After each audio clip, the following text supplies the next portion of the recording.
अस्सलाम वालेकुम। Welcome to novels narrative. कैसे हैं आप सब? उम्मीद करती हूँ कि खैर आफियत से होंगे। जी, तो आज हम स्टार्ट करने जा रहे हैं अपने नावल की नेक्स्ट एपिसोड, लेकिन उससे पहले अगर आपने अभी तक चैनल सब्सक्राइब नहीं किया तो जल्दी से चैनल सब्सक्राइब कर लें, बेल आइकन दबा दें ताकि हर आने वाली नई वीडियो आपको मिलती रहे। लाइक कमेंट और शेयर करना मत भूलें, ठीक है जी।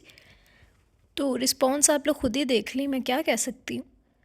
मुझे तो आप लोगों ने बहुत ही ज़्यादा मायूस किया है, तो मैं क्या कहूँ आप लोगों से, मुझे खुद कुछ समझ नहीं आ रही।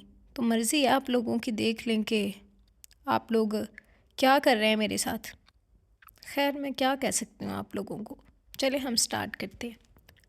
शामिर ने हर मुमकिन कोशिश की थी कि हरम उससे फ़ोन पर ही बात कर लिया करे, मगर एक बार उसने सिदरा के मोबाइल पर फ़ोन किया तो हरम सख्त शर्मिंदा हुई और साफ अल्फाज में बोल दिया कि मुझे ये सब पसंद नहीं। यूनी में भी वो उससे कतरा जाती थी, बाहर मिलना तो दूर की बात। और फिर शामिर सुल्तान, जिसकी सरशत में इंतज़ार नाम की कोई चीज़ नहीं थी, अपनी वाइट पीच की ख्वाहिश का एहतराम करते हुए जैसे जैसे वो चाहती थी करता गया। और अब तो 3 माह हो चुके थे मंगनी को, मगर कभी उस जालिम लड़की ने ढंग से मुलाकात करने का एक मौका भी ना दिया था। फिर ये सुनहरी मौका अल्लाह ताला ने शामिर को दे ही दिया। बाबर कंपनी के काम से कुछ दिनों के लिए लाहौर गए हुए थे। तब मरी में आईटी का बैरून मुल्क स्टूडेंट और टीचर्स का सेमिनार होना था और यूनी वालों ने अपनी तरफ से हरम को सिलेक्ट किया था। जहाँ उसके सिलेक्शन से वो खुश थी, वहीं बेहद उदास भी होगी। क्या वो कैसे जाएगी, क्योंकि इससे पहले तो इस तरह की हर जगह उसे बाबर अहमद ही लेकर जाते थे। घर आई, मुंह लटका हुआ था। क्या हुआ हरम? मम्मा परेशान हुई। मम्मा, सेमिनार के लिए मरी जाना था, अब पापा तो है नहीं, सुबह मना कर देना है मैंने। किसी और स्टूडेंट को भेज दे मेरी जगह। वो उदास थी। तुम्हारे पापा को फ़ोन कर दूँ, वापस आ जाएंगे? नहीं मम्मा, इतने दूर गए हैं, अपना काम मुकम्मल करने दे उन्हें, वो कहती कमरे में चली गई। थोड़ी देर बाद सिदरा बेगम उसके कमरे में दाखिल हुई थी। हरम इनकार मत करना, हरम इनकार मत करना यूनी वालों को। मैं यूं ही रूप से डिस्कस किया तो उसने कहा तुम्हें शामिर ले जाएगा। हरम की आंखें तहय्युर से फैलें। मम्मा मगर वो अभी हमारी सिर्फ मंगनी। मम्मा ऐसा कैसे? वो हिचकिचाई। हरम मंगनी हुई है तो शादी भी हो जाएगी। इतना अच्छा बच्चा है शामिर। बेटा अपने होने वाले शौहर पर ट्रस्ट करना सीखो। ट्रस्ट करोगी तो रिश्ता आगे बढ़ेगा। मैं बाबर से भी पूछ चुकी हूँ, उन्होंने कहा है कि शामिर के साथ चली जाए हरम। आखिर बाद में भी तो ये जिम्मेदारी उसे ही उठानी है। मगर मम्मा, नो आर्ग्यू हरम, बस तैयारी करो। ओके मम्मा। शामिर के तो पैर ही ज़मीन पर नहीं टिक रहे थे। अगले दिन वक्त से ज़रा पहले ही शामिर ब्लैक BMW लिए हाजिर था, खुशी से दमकते तमतमाते चेहरे के साथ। सादा से हुलिये में जीन्स की ब्लू पैंट के ऊपर लाइट कलर की शर्ट के ऊपर लेदर की ब्लैक जैकेट और सनग्लासेस लगाए गजब डारा था। वो भी तो ग्रे और रेड कलर के कॉम्बिनेशन के ड्रेस के ऊपर ग्रे और रेड हिजाब में बहुत अच्छी लग रही थी। बहुत शदीद ठंड थी, लिहाजा गर्म शॉल और अपनी जॉकेट वगैरह लेना नहीं भूली थी। सिद्रा और रूप ने उन्हें दुआओं के लिए रुखसत किया। तकरीबन 9 बजे वो रवाना हुए थे। पलवैशा इस पुराने से घर में बने छोटे से किचन में खाना बना रही थी। 3 माह हो चुके थे चांद सूली पर लटके। हर आहट हर दस्तक पर रोंगटे खड़े हो जाते कि वो आ गया उसे सजा देने, टॉर्चर करने। रातों को अक्सर ख्वाबों में उसे डराया करता था। ये कहता चला आता, मैं आ गया, तुम्हें छोड़ूंगा नहीं, ले जाऊंगा साथ। और वो चीखें मारती उठ बैठती। इन ख्वाबों की वजह से ज़्यादा उसके दिल में खौफ व हिरास और दहशत बैठ चुकी थी। वो मुकम्मल पर्दे में ही रही, बाहर तो निकली ही नहीं। इसी डर से वो अम्मा के साथ मिलकर बच्चों को पढ़ाती थी, ट्यूशन भी पढ़ाने लगी थी, घर का सारा काम भी बखुशी करती थी। मगर अब कुछ दिनों से तबीयत बहुत ख़राब रहने लगी थी। उसे समझ नहीं आ रही थी कि उसे हुआ क्या। मगर जहान दीदा अम्मा समझ गई थी कि उसे क्या हुआ है, मगर जानबूझकर खामोश नहीं। जानती थी वो ये हकीकत जानकर मर ही जाएगी कि जिस शख्स से वो दुनिया में सबसे ज़्यादा नफरत करती है, उसी का अंश, उसी की जीती जागती निशानी अपनी वजूद में लिए फिर रही है। अब भी किचन में बार बार उसकी निगाहों के सामने दुनिया घूम रही थी, तिवरा कर गिरी थी। अम्मा ने घबराकर पास बने क्लिनिक से डॉक्टर को बुलवाया। वो आई और उसे मेडिसिन दी, आराम करने को कहा और सख्ती से अपनी खुराक अच्छी करने की हिदायत दी। आप बेटा बहुत कमज़ोर हैं, अपनी सेहत का ख्याल रखें, वरना आगे जाकर बेबी की डिलीवरी के वक्त मुश्किल पेश आ सकती है। उसने इन अल्फाज से बेयकीनी से पहले डॉक्टर और फिर अम्मा को देखा। अम्मा ने नजरें चुरा ली, डॉक्टर से चंद ज़रूरी हदायत देकर जा चुकी थी। वो फूट फूट कर रो दी थी। एक मरतबा फिर जख्म इधड़े और ताज़ा हो गए थे। अम्मा बेबसी से इस पागल लड़की को देख रही थी जो दुनिया की पहली माँ थी, जो इतनी बड़ी नेमत के मिलने पर खुश होने की बजाय ये बोल रही थी, अम्मा मुझे जहर ला दें, मैं जीना नहीं चाहती। वो फिर सिसकी, पागल हो तुम, कुफराने नेमत कर रही हो। भूल जाओ इस बात को कि उसका बाप कौन है। इसकी माँ तुम हो, सिर्फ तुम। बस इस बात को याद रखो परी, मुझे देखो, बेऔलाद हूँ, इस नेमत की कदर जानती हूँ। तुम माँ हो इसकी, ये तुम्हारी औलाद होगी और तुम्हारे जीने का सहारा। तुम समझ क्यों नहीं रही इतनी सी बात? अम्मा ने तंग आकर उसे बुरी तरह छिड़का और नाराज़ होकर बाहर चली गई। वो चौंकी, ये तो सोचा ही नहीं। अब सुकून हुई तो रूह तक में सुकून उतरा। नरमी से पेट पर दोनों हाथ रखे और आंखें मूंद कर आने वाले से मुखातिब हुई। तुम बस मेरे हो, मैं तुम्हारी माँ हूँ और दुनिया पर कोई रिश्ता नहीं हमारा। मैं तुम पर उसका साया भी नहीं पड़ने दूंगी। तुम्हारे डैड का तो हरगिज़ नहीं, बहुत बुरे हैं वो, बहुत ज़्यादा। बस एक मरतबा तुम आ जाओ, फिर हम बहुत खुश रहेंगे। वो लशौरी तौर पर ही सही बार बार बेबी के डैड को ही याद कर रही थी। वो ऑफिस में बैठा अपनी जान सिगरेट में जला रहा था जब हल्की दस्तक देकर ऑफिस का दरवाज़ा खोलकर समी अंदर दाखिल हुआ। अपने बॉस को मुलाहिजा किया जो इन 3 माह में पल पल अजियत से दो चार हुआ था, पल पल तड़पा था। वो पहला जिन होगा जिसकी परी बेतहाशा जालिम थी, जिसने उसकी रग रग में दुखों का जहर घोल दिया था। बहुत ज़्यादा बड़ी हुई बियर्ड, तनी मूछें, बिखरा हुलिया, वो खूबसूरत डिम्पल फिर कहीं खो गया था। इस सचके ने उसे जैसे और सालम और अजियत पसंद बना दिया था, खुद अजियत ही में मुब्तला कर दिया था। सर, एक खुशी की खबर है, मैम जिंदा है, आप बिल्कुल सही थे। वो सीधा हुआ, बसम करने वाला अंदाज था। कैसे पता चला? तो सर, इतने दिनों की मेहनत और कोशिश के बाद एक सीसीटीवी फुटेज हाथ लगी जिसमें मैम को रेलवे स्टेशन से बाहर जाता देखा जा सकता है, रिक्शे में बैठकर। मतलब वो ट्रेन में बैठी ही नहीं थी। वीर के चेहरे से एक मरतबा फिर वहशत और दरिंदगी टपकी, लाल अंगारा आंखें। ये तो मैं जानता हूँ समी, गुड न्यूज़ उस दिन कहना जब उसे मेरे सामने ला खड़ा करोगे, और इस दिन शायद मैं खुद अपने हाथों से उसका गला दबा दूँ सजा के तौर पर। इस गुजरते वक्त की पल पल की अजियत और तड़प का हिसाब तो शायद वो भी ना दे पाए मुझे। और कोई मेन लीड? जी सर, एक और कैमरे में वो रिक्शा देखा गया है जिसे मैं जल्दी ढूंढ लूँगा उनको। गुड, और जिस दिन ढूंढ लो उसके कफन दफन का भी साथ में ही इंतज़ाम करके आना, वीर ने कर्ब से दांत पीस कर कहा था। सम्मी ठंडी सांस पर था वहाँ से निकला था। पागल आदमी है बिल्कुल, मारना ही होता तो ऐसे पागलों की तरह ढूंढते ही क्यों। मायनी खूब उसे अपने मालिक की इस हालत पर हंसी भी आई और अफसोस भी हुआ। 3 माह कम नहीं होते किसी को समझने में, मगर इस छोटी सी लड़की ने शाहजर सुल्तान को तिगनी का नाच नचा रखा था, पल पल तड़पाया था। वो जिसे पहले किसी चीज़ की परवाह नहीं होती थी, बड़े आराम से कह दिया करता था गो टू हेल, और या फिर वट एवर। अब अपनी मोहब्बत, अपनी ज़िंदगी की छोटी से छोटी बातों और चीज़ों का ख्याल रखता था बस। ही बाकी उसे किसी चीज़ से प्रॉब्लम थी तो वो उसका वो टेडी बियर था जो उसकी जान जलाता था। जब वो उसे खुद से लिपटाए सोती तो शाहजर के बिस्तर पे जैसे कांटे उगाते थे। उसका दिल करता इस मनहूस को आग लगा दे। उसने अपनी यूनी में ही उसका एडमिशन करवाया था। सब हैरान थे शाहजर सुल्तान की हिजाब वाली बीवी देखकर। आज उसकी तबीयत ठीक नहीं थी तो वो यूनी नहीं आई थी। वो अपनी ज़िंदगी को सोचता जल्दी यूनी से वापस आ रहा था। इस बारे में सोचते खुद ब खुद डिम्पल चेहरे पर नमूदार होता। यूनी से निकलते नजर सामने पड़ी और उससे से वो पागल हो गया। वो इग्नोर करके आगे बढ़ने ही वाला था कि सुना है शादी कर ली शाहजर सुल्तान ने, मगर मैं शाहजर सुल्तान को आबाद होने दूंगी तो तब ना, आई विल डिस्ट्रॉय यू शाहजर सुल्तान। तुम अगर मेरे नहीं हुए तो मैं तुम्हें किसी और का भी नहीं होने दूंगी। भाड़ में जाओ या वापस जेल में, जॉली मुझे बिल्कुल परवाह नहीं, गो टू हेल। वो धाड़ा। उसकी शेर जैसी गुर्राहट पर वो सामने से तो हट गई, मगर यही तो फिदा करने वाली बात थी उसमें जिस पर वो मर मिटी थी। वो अपना मूड ऑफ नहीं करना चाहता था, इसीलिए वहाँ से निकलता चला गया। गाड़ी अपनी मंजिल की तरफ रवा दवा थी। मीर हर थोड़ी देर बाद एक गहरी सी नज़र उसे देख लेता। वो बहुत घबराई हुई थी। कुछ तो पहले ही अनकंफर्टेबल थी, कुछ मौसम खतरनाक हद तक ख़राब हो चुका था। तूफ़ानी बारिश, शदीद ठंड और आंधी तूफ़ान की तरह चलती हवाएं, इतनी गहरी खाइयाँ, भयानक और खौफनाक। कुछ और वक्त होता तो ऐसे कुदरती नज़ारे बहुत मज़ा देते, मगर इस तूफ़ान में तो हर चीज़ ड्राउनी हो गई थी। गाड़ी में तो सुकून था, हीटर भी ऑन था, मगर बाहर के नज़ारे देख देख उसके उसान ख़ता हो रहे थे। हरम, बाहर मत देखो, इधर मेरी तरफ रुक करो, मीर ने नरमी से कहा तो वह नाचार मीर की तरफ घूम गई। मीर तो रूह तक सरशार था। ये राहें, ये ख्वाबनाक सफ़र, ये मौसम, साथ मनचाहा हम सफ़र। वो तो चाहता था ये सफ़र कभी ख़त्म ही ना हो। बी रिलैक्स सरम, जब तक मैं तुम्हारे साथ हूँ तुम्हें किसी चीज़ से भी डरने की कोई ज़रूरत नहीं। मीर को अब किसी भी सूरत उसका ध्यान बटाना था। हम, तुम्हें पता है जब मैंने तुम्हें फ़र्स्ट टाइम देखा था तो तुम कंप्लीट वाइट ड्रेस में थी। यू नो व्हाट, उस वक्त मुझे तुम पर बहुत गुस्सा आया। मुझे लगा तुमने मुझ पर मैजिक किया, इसीलिए मैंने तुम्हें वाइट विच कहा। वो जो अब गौर से उसकी बात सुन रही थी, आखिरी बात पर तो हय्यर से आंखें फैल गई थी। वो भन्नाई, व्हाट शमीरा, आपको मैं जादू करने लगती हूँ, कितने बुरे हैं आप। उस दिन तो बोल रहे थे वाइट फेरी देखी थी, यू लायर। मीर कहका लगाकर हंस पड़ा। वो उसका ध्यान बटाने में कामयाब हो ही गया। अब वो नर्वस भी नहीं थी। नहीं स्वीट हार्ट, अब तो फेरी लगती। वो तो मुझे गुस्सा आ गया था कि इतनी ज़्यादा लड़कियों में मुझे तुम सबसे अच्छी क्यों लगी। मीर की ज़ुबान फिसली। कितनी लड़कियों को जानते हैं, वो शरारत से बोली, मगर मीर के दिल को कुछ हुआ, एकदम चुप कर गया था। ओह, आपको बुरा लगा? I am sorry, I am just joking. मुझे पता है आपका किरदार बहुत बुलंद है, मैं लक्की हूँ। मैंने हमेशा सोचा कि मेरे लाइफ पार्टनर में और कोई क्वालिटी हो ना हो, मगर उसका किरदार मेरे पापा की तरह बुलंद तरीन हो, इसीलिए उन्होंने हमारी तरबियत ऐसी की। मुझे अपने पापा पर फ़ख्र है। वो आज अपना दिल खोल कर मीर के आगे रख चुकी थी। उसके हर लफ्ज़ से मीर के चेहरे पर एक साया सा गुजरा था। दिल ने 120 की स्पीड पकड़ी और दुआ की कि उसके इश्क पर उसके पास्ट का कभी साया भी ना पड़े। वो जो एक क्वालिटी अपने लाइफ पार्टनर में चाहती थी वो तो सिरे से उसमें थी ही नहीं। खूब, बहुत खूब। वो दिन 1 बजे के करीब मरी कॉलेज के ऑडिटोरियम में पहुंचे थे। फिर सेमिनार के अख्ताम पर, और बाहर आने तक 6 बज चुके थे। अंदर तो बाहर की सूरत हाल का अंदाज़ा तक नहीं हुआ।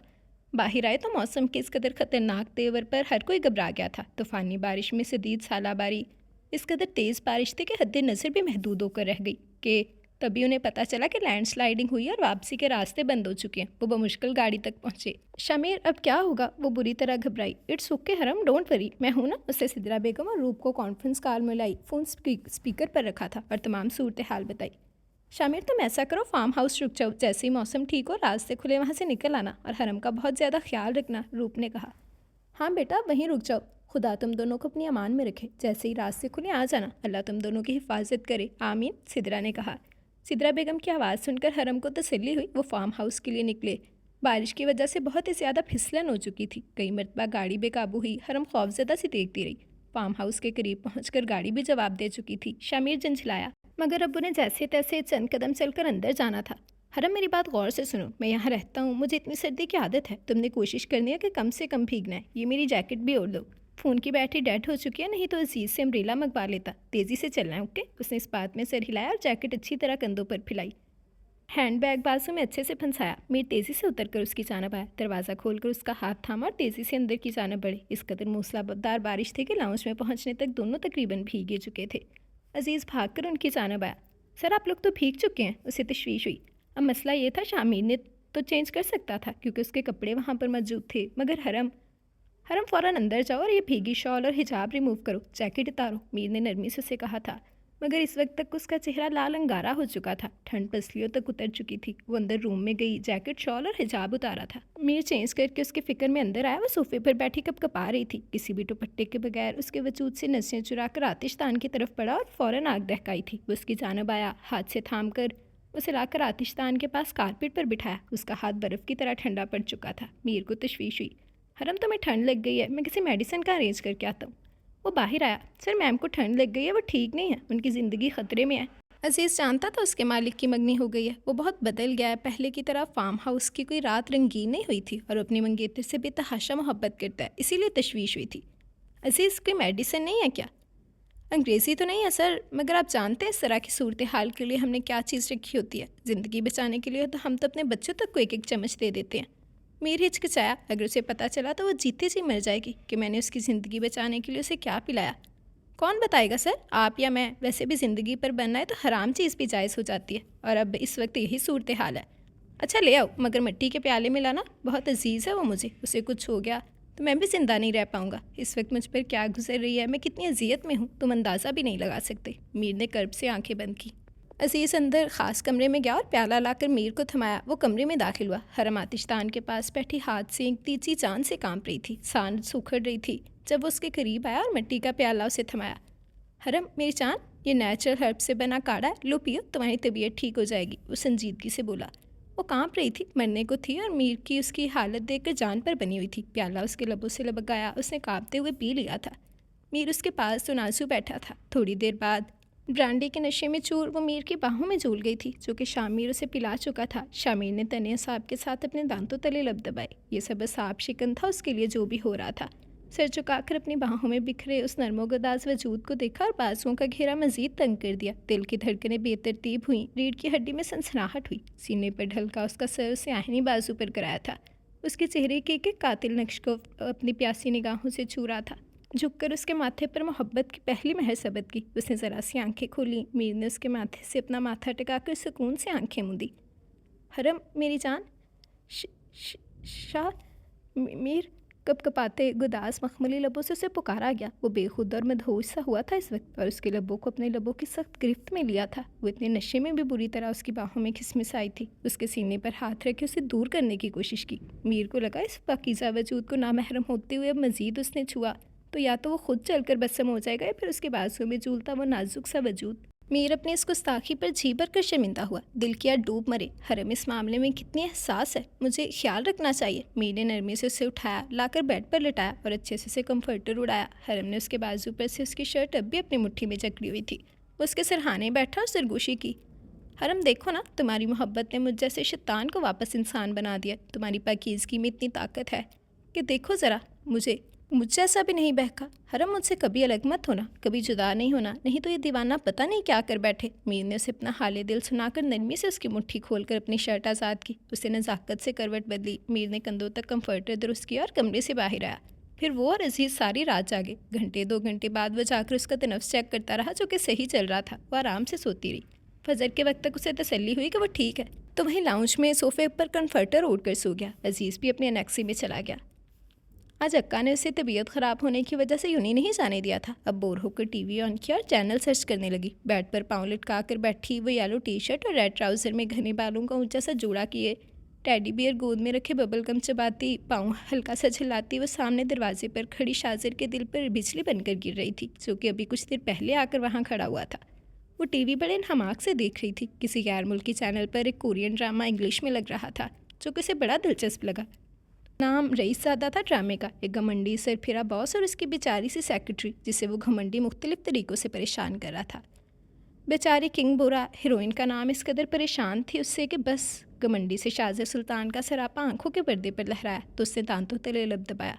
वो तो यूनी में उसका एटीट्यूड देख कर ही हैरान था। बड़े हल्के में ले रही थी वो शाहजर सुल्तान को, जबकि वो तो पूरी यूनी में बड़ी तोप चीज़ थी।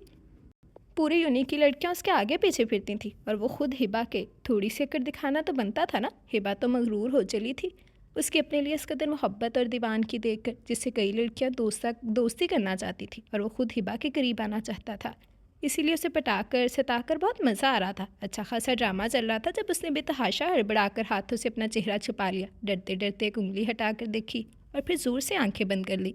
वो कैसे भूल गई थी कि वो पाकिस्तानी नहीं कोई गैर मुल्की चैनल देख रही है। शाजिर करीब आया, टीवी की तरफ देखा तो वहाँ किसिंग सीन चल रहा था। उसे हिबा की हरकत पर बेहद हंसी और मासूमियत पर बेतहाशा प्यार आया था। अपने पास शाजिर की खुशबू और आहट पाकर उसके उसान खता हुए एक हाथ से बेड पर टटोल कर रिमोट ढूंढने लगी, जो ऐसे मौका पर या तो चलने से या फिर मिलने से इनकार कर देता था। वो एक हाथ आंखों पर रखे दूसरे से चैनल चेंज करने लगी। जब ओहो चलने दो ना, अच्छा लग रहा है। उसके बहुत करीब बैठता शरारत से बोला, वैसे भी सीन परफॉर्म नहीं कर सकते, देख तो सकते हैं ना। शासिर वो चलाई और उसकी कमर पर एक मुक्का रसीद किया। बहुत बदतमीज़ है आप, और टीवी बंद कर दिया। वो हंसता चला गया। ओहो ये शरारती डिम्पल किसी दिन जान लेगा मेरी, वो दिल में चिल्लाई। ओके अच्छा मुझे बताओ तुम इतना नर्वस क्यों हो गई? उसकी प्रैक्टिस करके डर ख़त्म किया जा सकता है। वो मुसलसल उसकी जान लेने पर तुल गया था। आज तो वो उठकर भागने को थी जब शाजिर ने उसकी कमर में हाथ डालकर उसे सीने पर गिराते हुए खुद भी बेड पर गिरा था। उसकी कमर को दोनों हाथों की गिरफ्त में लिया। हिबा घबराई जब शाजिर ने उसका जूड़ा भी खोल दिया था। शाजिर क्या चाहिए आपको? वो रूहानसी हुई। आई वाना किस यू डियर वाइफी। अभी तो बस इतना ही और कुछ नहीं। वट? वो उसकी फरमाइश पर उछली। ओके इधर। उसने माथे पर उंगली रखकर उसे इजाज़त दी और बड़ी फ्राख दिली का मुजाहरा किया था। No never here right no. वो भी शाजिर था। उसके लबों पर अंगूठा फेरते हुए बोला। नो वो बोली, मगर शाजिर उसके बालों में अपना हाथ फंसा चुका था और फिर बड़ी शिद्दत से उसे अपने ऊपर झुकाया। हरम के रोंगटे खड़े हुए, कंधों से उसकी शर्ट मुट्ठियों में जकड़कर उसे पीछे धकेलने की कोशिश की। लम्स होंठ पिघलाता दहकता हुआ सा था। उसकी चांद पर तो तब बने जब शाजिर का हाथ टी शर्ट के नीचे कमर सहलाता महसूस हुआ और नाजुक गदास लबों पर जलन महसूस हुई। अपने कॉलर पर एक झटका लगने से शाजिर को महसूस हुआ कि वो अब सांस नहीं ले पा रही है। नरमी से उसे अपने ऊपर से बेड पर लिटा दिया। तभी दरवाजे पर दस्तक हुई थी। हिबा बालों का जूड़ा बुनाती, बुखलाकर सांस संवार करती, लाल टमाटर चेहरा लिए वहाँ से भाग चुकी थी। वो उठा, गहरी सांस ली और खिड़की तक आया। वो इस नाजुक सी लड़की को देखकर क्यों अपना आपा खो देता था।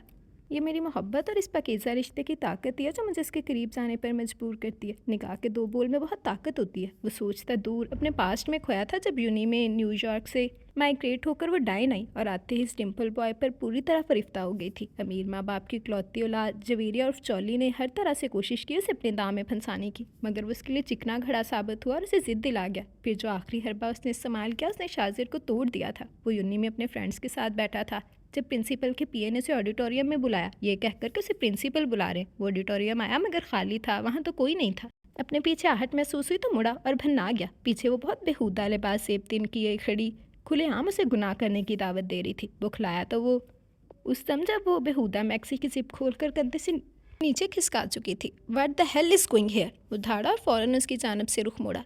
नथिंग डियर, वैसे नहीं तो ऐसे सही। उसने खुद को नोच कर चिल्लाना शुरू कर दिया था। Save me, help me. तभी वहाँ पर प्रिंसिपल, जो कि जॉली के बाप का बेस्ट फ्रेंड था, आ चुका था। शाजिर को अंदाज़ा हो गया कि उसे बुरी तरह ट्रेप किया गया। उसे बहुत लान तान किया गया। वो रोती चिल्लाती रही। उसे मजबूर किया गया मैरिज पेपर पर साइन करने के लिए, क्योंकि वहाँ लॉयर और पेपर सब मौजूद थे। उसने जान छुड़वाने के लिए बिना सोचे समझे साइन कर दिए और पूरी यूनियन के लिए एक गॉसिप बनकर रह गया। मगर बाद में वीर को पता चला था तो उसने पूरा लंदन हिला दिया था। ना सिर्फ जॉली को झूठा साबित करवाया, इस पेपर मैरिज से भी जान छुड़वाई थी। प्रिंसिपल सस्पेंड हुआ और जॉली मैडम को भी जेल की हवा खानी पड़ी, मगर इस वाक्य ने उसे बुरी तरह हर्ट किया था। उसके करैक्टर को मशकूक बना दिया। और अब वो ये सोच रहा था कि जॉली को इस नीमरनहार हालत में देखकर बहकने की बजाय वो गुस्से से झंझना उठा था, क्योंकि वो शातिर था। उसे इनाम से खिलौनों से क्या फ़र्क पड़ने वाला था। उसे तो बहुत ख़ास चीज़ अट्रैक्ट करती थी, उसकी मोहब्बत, उसकी ज़िंदगी, उसका इश्क, उसकी बीवी हिबा शाजिर सुल्तान। वो उसकी दुश्मनी जहाँ से हुई, अभी अभी की मिनट सोच कर दोबारा मुस्कुरा दिया था। सुबह हरम की आँख 11 बजे के करीब खुली थी। जिस्म टूट रहा था मगर अब वो ठीक थी। उठकर बैठी, होश ठिकाने लगाने लगे। सहन में झमाका हुआ, मैं तो आतिशदान के पास बैठी थी, यहाँ। ओह, इसका मतलब शामिर ने मुझे उठाकर इधर। शर्म से दोहरी हुई, हाथों से चेहरा छुपा लिया। शर्मीली सी मुस्कान चेहरे पर आई थी। दिल के कुआड़ खुल चुके थे। 3 माह पहले मोहब्बत दिल में घर कर गई थी, जब शामिर ने उसकी हर ख्वाहिश का एहतराम करते हुए उससे दूरी बनाए रखी। वो उठी, हिजाब लिया जो कि सूख चुका था, बाहर निकली। सामने ही लाउंज में कन्फर्टर ताने सो रहा था, गहरी नींद में कोई मासूम सा बच्चा। कन्फर्टर आधा उस पर आधा नीचे कारपेट पर झूल रहा था। वह एहतियात से आगे बढ़ी और कन्फर्टर उठाकर उसे अच्छी तरह उड़ा दिया था। उसे पता था वो उसकी परेशानी में सारी रात जागा होगा, तभी अब इतनी गहरी नींद में है। इसीलिए लाउंज से बाहर आ गई कि वो थोड़ी और नींद पूरी कर ले। अब तो पल पल उसी के बारे में सोचते गुजरता था, उसका कितना ख्याल रखता था। हरम के चेहरे पर मुसलसल शर्मीली सी मुस्कान ने हाथा कर रखा था। अभी अभी तो इदराक हुआ था कि वो शामिर सुल्तान से शदीद मोहब्बत करती है। चोंचों की सुरीली आवाज़ सुनी तो दाएं जानब नजर उठी, मचल गई। वो फूले फूले सुरमई रंग बहुत ही क्यूट बतख के बच्चे थे। उनके पीछे पीछे चल पड़ी। फार्म हाउस के पीछे नेक्सी तक गई। सामने ही एक लड़की खड़ी से अजीब सी नज़रों से घूर रही थी। अस्सलाम वालेकुम, आप कौन है? हरब ने ताज्जुब से पूछा। मैं सर शामिर सुल्तान के वफादार कुत्ते अजीज़ की बीवी हूँ। वो जैसे अपना ही तमस्खुर उड़ा रही थी। और आप कौन है? मैं शामिर की फियांसे और बहुत जल्द उनकी होने वाली बीवी। वो शर्माई। सामने वाली तमस्खराना से हंसती थी। वैसे अजीज़ के सर के साथ आने वाली उनकी हर दाश्ता ने आज तक खुद को उनकी फियांसे या होने वाली बीवी ही कहा है। बहुत मॉडर्न आइटम देखी है, पर्दे वाली पहली दफ़ा देखी है। लहजा हद तक आमेज़ था। वैसे अजीज़ के अजीम सर भी खूब हैं। हर दफ़ा एक से बढ़कर एक आइटम पता नहीं कहाँ से पकड़ लाते हैं अपनी अयाशी के सामान के लिए। ये क्या बकवास कर रही हो? होश में तो तुम्हें पता भी है किसके बारे में क्या बकवास कर रही हो? हरम धुआं चेहरा लिए धाड़ी तो सामने वाले को एहसास हो गया कि वो वाकई कौन है और कौन हो सकती है। मैं तो सच बोल रही हूँ, अगर आप सचमुच उनकी फियांसे हैं भी तो अभी ही अपनी जान छुड़वा लें। वो बिल्कुल भी अच्छा इंसान नहीं है। अभी 3 माह पहले एक लड़की को बुरी तरह रोते हुए यहाँ से निकलते देखा। उसकी हालत भी बहुत ख़राब थी। लगता था ज़बरदस्ती की गई थी उसके साथ। ये आदमी पता नहीं कितनी लड़कियों की ज़िंदगी बर्बाद कर चुका है। चशमदीद गवाह आपके सामने, बेशक पूछ लें अपने फियांसे से। हरम बेयकीनी से फटी फटी आंखों से उसे सदमे से देख रही थी। दिल की दुनिया के तो बस्से से पहले ही बखिए उधड़ चुके थे, मगर लड़की की आंखों में मौजूद शामिर के लिए नफरत और लहजे की सच्चाई ने उसे उस पर यकीन करने पर मजबूर कर दिया था। वो फूट फूट कर रो दी, मगर उसे यहाँ से निकलना था किसी भी सूरत। अभी उसके इस तरह बेतहाशा रो देने पर फ़रा को एहसास हुआ कि वो जैसी दिखती है वैसी ही है। वो बहुत घबराई। हरम उसकी जानब लपकी। सुनो, मुझे यहाँ से जाना है अभी और इसी वक्त। मुझे अपने घर जाना है, मेरी हेल्प करो प्लीज़। फ़रा ने उसे थाम कर खुद से लगाया था। वो अंदर मेरा हैंड बैग है, वो ले आओ, और शॉल वगैरह। हरम हिचकियों से रोई। ठीक है, मैं लेकर आती हूँ। इससे पहले वो शैतान या उसका वफादार कुत्ता उठे तुम निकल जाओ। वो दबे कदमों अंदर गई और बैग और उसकी चीज़ें ले आई। उसे साथ लिया और बस स्टेशन ले गई। गाड़ी में बिठाया। हिम्मत मत हारना, डरना मत। इस गाड़ी में ज़्यादातर लेडीज़ हैं। बस वहाँ से उतर कर रिक्शे में बैठना और घर चली जाना। हरम ने इस बात में सर हिलाया। गाड़ी निकलती चली गई। फ़रा ने सुकून का सांस लिया। उसे लगा उसने सिवान के चंगुल से एक मासूम की जान बचा ली। वापस आई तो अजीज़ उसे खूनखार नज़रों से घूरता दिखाई दिया। मैम किधर हैं फ़रा? मुझे बता दो सर के उठने से पहले, वरना मुझे और तुम्हें यहीं जिंदा गाड़ देंगे। सिरसिराता लहजा। फ़रा के रोंगटे खड़े हुए। मगर मैंने उस मासूम लड़की को तुम्हारे शैतान मालिक से बचाकर उसे उसके घर पहुंचने में मदद किया और गाड़ी में बिठाया आई हूँ, वो इत्मीनान से बोली। पागल जलील औरत। अजीज़ उसकी जानब लपका और उसके बाल मुट्ठी में जकड़े। वो कोई मामूली लड़की नहीं थी, सर की होने वाली बीवी थी। उनकी मोहब्बत, अगर उन्होंने कुछ करना होता तो रात ही कर लेते, मगर वो सारी रात मेरे साथ थे। गलीज़ औरत। सवाब कमाने की बजाय आग लगाकर गुनाह किया। एक घर बसने से पहले उजाड़ दिया। उसे टैक्सी में फेंक कर जल्दी से अंदर लाउंज में आया। शामिर अभी अभी उठा था और बैठा घने बालों में हाथ फेर रहा था। वो सर गज़ब हो गया। वो मैम, वो जो सुध सा बैठा था, मैम के नाम पर भग से नींद उड़ी थी। क्या हुआ अजीज़? वो ठीक तो है ना? वो सर, उसने डरते डरते अपनी बीवी के कारस्तानी मीर को बताई। वो सर, उसे आपकी पिछली ज़िंदगी के बारे में पता नहीं क्या क्या बोला उन्हें कि वो नाराज़ होकर चली गई हैं। मीर का चेहरा धुआं हुआ था। बुलाओ उसे। सरसराता लहजा। सर माफ़ कर दें। अजीज़ खौफज़दा हुआ। कुछ नहीं कहूँगा अलीज़, अजीज़ बुलाओ उसे। अजीज़ उसे बाजू से पकड़कर ज़बरदस्ती घसीट कर अंदर लाया, मगर अंदर इस वहशत से भरपूर चेहरा लिया उसकी रगों में सरसराहट हुई। तुमने उसे क्या कहा? मीर खूनखार नज़रों से तनी रगों के साथ लाल अंगारा आंखें और चेहरा लिए उसे देख रहा था। अजीज़ और उसकी बीवी सर झुकाए दम साधे खड़े थे। वो फ़र्क गया गई उसका वहशी रूप देखकर। तुम्हें पता भी है तुमने क्या किया? वो मेरी होने वाली बीवी थी, शामिर सुल्तान की बीवी। वो धाड़ा था, वो उछल पड़ी। अपनी फाश गलती का एहसास हुआ। मोहब्बत करता हूँ मैं उससे। बदल दिया उसने मुझे। 3 माह हो गए। तुमने मुझे किसी लड़की को यहाँ लाते देखा? वो दाड़ रहा था जख्मी शेर की तरह, फिर हाथ में पास पड़ा वास उठाया और एलडी पर दे मारा था। फरा के पैरों नीचे से ज़मीन खिसकी, सहम कर एक कदम पीछे हटी। शुक्र है उसके सर पर नहीं बचा था। अगर मैं 3 माह पहले वाला शामिर सुल्तान होता तो तुम्हें यहीं जिंदा गाड़ देता, मगर अब मैं हरम का मीर हूँ। शूट करने का तो अब भी दिल कर रहा है, मगर तुम अजीज़ की बीवी हो। वो लाउंज की हर चीज़ तहस नहस करने पर तुला हुआ था, जिसने मुझे हैवान से इंसान बनाया। दुआ करो मुझसे अलग ना हो, मुझसे जुदा ना हो। मैं वापस वही हैवान बन गया तो इसकी जिम्मेदारी कबूल करोगे तुम? वो चिल्लाया और अब की बार टेबल का शीशा चिकनाचूर हुआ था। और अगर वो मुझसे अलग हुई तो वापस हैवान बनने में मुझे देर नहीं लगेगी, और फिर सबसे पहले मैं तुम्हें ही उधेड़ूंगा, समझे? वो गुस्से से पागल होता वहाँ से निकलकर गाड़ी में बैठा, और गाड़ी तूफान की तरह बेगाई थी। फ़ोन रिंग हुआ, वीर रुका था। फ़ोन रिंग हुआ, वीर का था। अटेंड किया। शामिर क्या हुआ? इतने गुस्से में किधर जा रहे हो? शामिर जवाब दो मुझे। बोल क्यों नहीं रहे? मरने जा रहा हूँ ब्रो, दिल कर रहा है मरने को। हरम मुझसे नाराज़ हो गई है ब्रो। उसका लहजा भीगा हुआ था। मीर मैं हूँ ना, सब ठीक हो जाएगा, मैं सब ठीक कर दूंगा। रैश ड्राइविंग मत करना, तुम्हें हरम की कसम। शामिर बस 1 मिनट बाद खैरियत से घर पहुँचो। ब्रो वो अकेली गई घर, पता नहीं किस हाल में होगी। उसे कुछ हो गया तो मर जाऊंगा मैं। कुछ नहीं होगा, मैं अभी गार्ड्स भेजता हूँ उसे लेने। वो बाहिफाजत घर पहुँच जाएगी, तुम उसकी फ़िक्र मत करो। शामिर तुम सुन रहे हो ना मैं क्या बोल रहा हूँ? Yes I am hearing. Mir ने फ़ोन रखा। दिमाग छनछना रहा था, मगर वीर इस सालिम की कसम दे चुका था, इसीलिए ध्यान से ड्राइविंग करने लगा। वो घर के करीब ही बने पार्क में निकल आई थी। शाजिर अपने दोस्तों के साथ गया हुआ था निमरा शॉपिंग पे। वो बोर हो रही थी तो यहाँ चली आई। शाजिर ने उसे कीमती सा मोबाइल भी लेकर दिया था, जिससे वो मम्मा को कॉल कर लिया करती थी। बेंच पर बैठी थी जब एक लड़की उसके पास आकर बैठी। तुम शाजिर सुल्तान की बीवी हो? हिबा को हैरत हुई। हाँ, मगर क्यों? क्योंकि मैं भी उसकी बीवी थी। उसने हिबा के सर पर बम फोड़ा, मगर हिबा का इत्मीनान काबिले दी था। तुम्हें लगता है कि मेरे माथे पर फूल लिखा है कि मैं एक अनजान लड़की की बातों में आकर अपने हबी पर शक करूंगी? उसके यकीन ने सामने वाले को आग लगाई थी। और अगर मैं प्रूफ दूँ, मैरिज पेपर वगैरह दिखाऊं तो? पेपर साइन करती हुए पिक वगैरह तो? अब की बारी हिबा लड़सी थी। क्या मतलब तुम्हारा? क्या बकवास कर रही हो? उस बदतमीज़ लड़की ने कुछ पेपर उसके मुंह पर फेंके थे, फिर कुछ तस्वीरें उसकी जानिब उछालीं, जबकि हिबा शदीद सदमे से आंखें फाड़े वो पेपर और शादी की तस्वीरें उठाकर देख रही थी। पैरों नीचे से ज़मीन खिसकी थी, सर पर आसमान गिरा था। ये देख लो अपने हस्बैंड का डेवल रूप। He is a bloody rapist, drunker and a criminal. Rape कर चुका है मेरा यूनिक एडिटोरियम में। मैं कुछ नहीं कर पाई। वो बेतहाशा रो रही थी। मैंने केस करने की बजाय उसे शादी की ऑफ़र की, क्योंकि उससे मेरी लाइफ स्पॉइल की, तो इस केस से जान छुड़वाने को उसने मुझसे शादी कर ली। जब लगा कि मैं केस भी नहीं करूँगी तो डाइवोर्स देकर अपनी जान छुड़वा ली। ये मैरिज और डाइवोर्स पेपर है, और ये शादी की तस्वीरें। इतना ही नहीं, वो डेवल क्रिमिनल यूँ ही तुम्हारी तरह पाकिस्तान से निकाह करके लड़कियाँ यहाँ लाता है और ख़ुद यूज़ करके आगे बेच देता है। ह्यूमन ट्रैफिक में भी इन्वॉल्व है। पूरा ख़ानदान ही ब्लडी क्रिमिनल है। भाग जाओ यहाँ से। अगर खैरियत चाहती है तो जाओ, पाकिस्तान चली जाओ। वो तंजिया हंसी। नहीं, मगर तुम कैसे जाओगी? उसने तुम्हें तुम्हारा पासपोर्ट थोड़ी दिया होगा। हिबा के रोंगटे खड़े हुए, क्योंकि उसका पासपोर्ट शाजिर के पास ही था। चली जाओ यहाँ से, वो कहती अपने प्रूफ लेते गार्डन में फिर से गायब हो चुकी थी। वो मुर्दा कदमों से घर आई, दिल हर बात की नफ़ी कर रहा था। शाजिर की मोहब्बत, उसकी दीवानगी, नर्म और मेहरबान रवैया, उसकी आंखों की सच्चाई, मगर दिमाग में वो जीते जागते पेपर घूम रहे थे।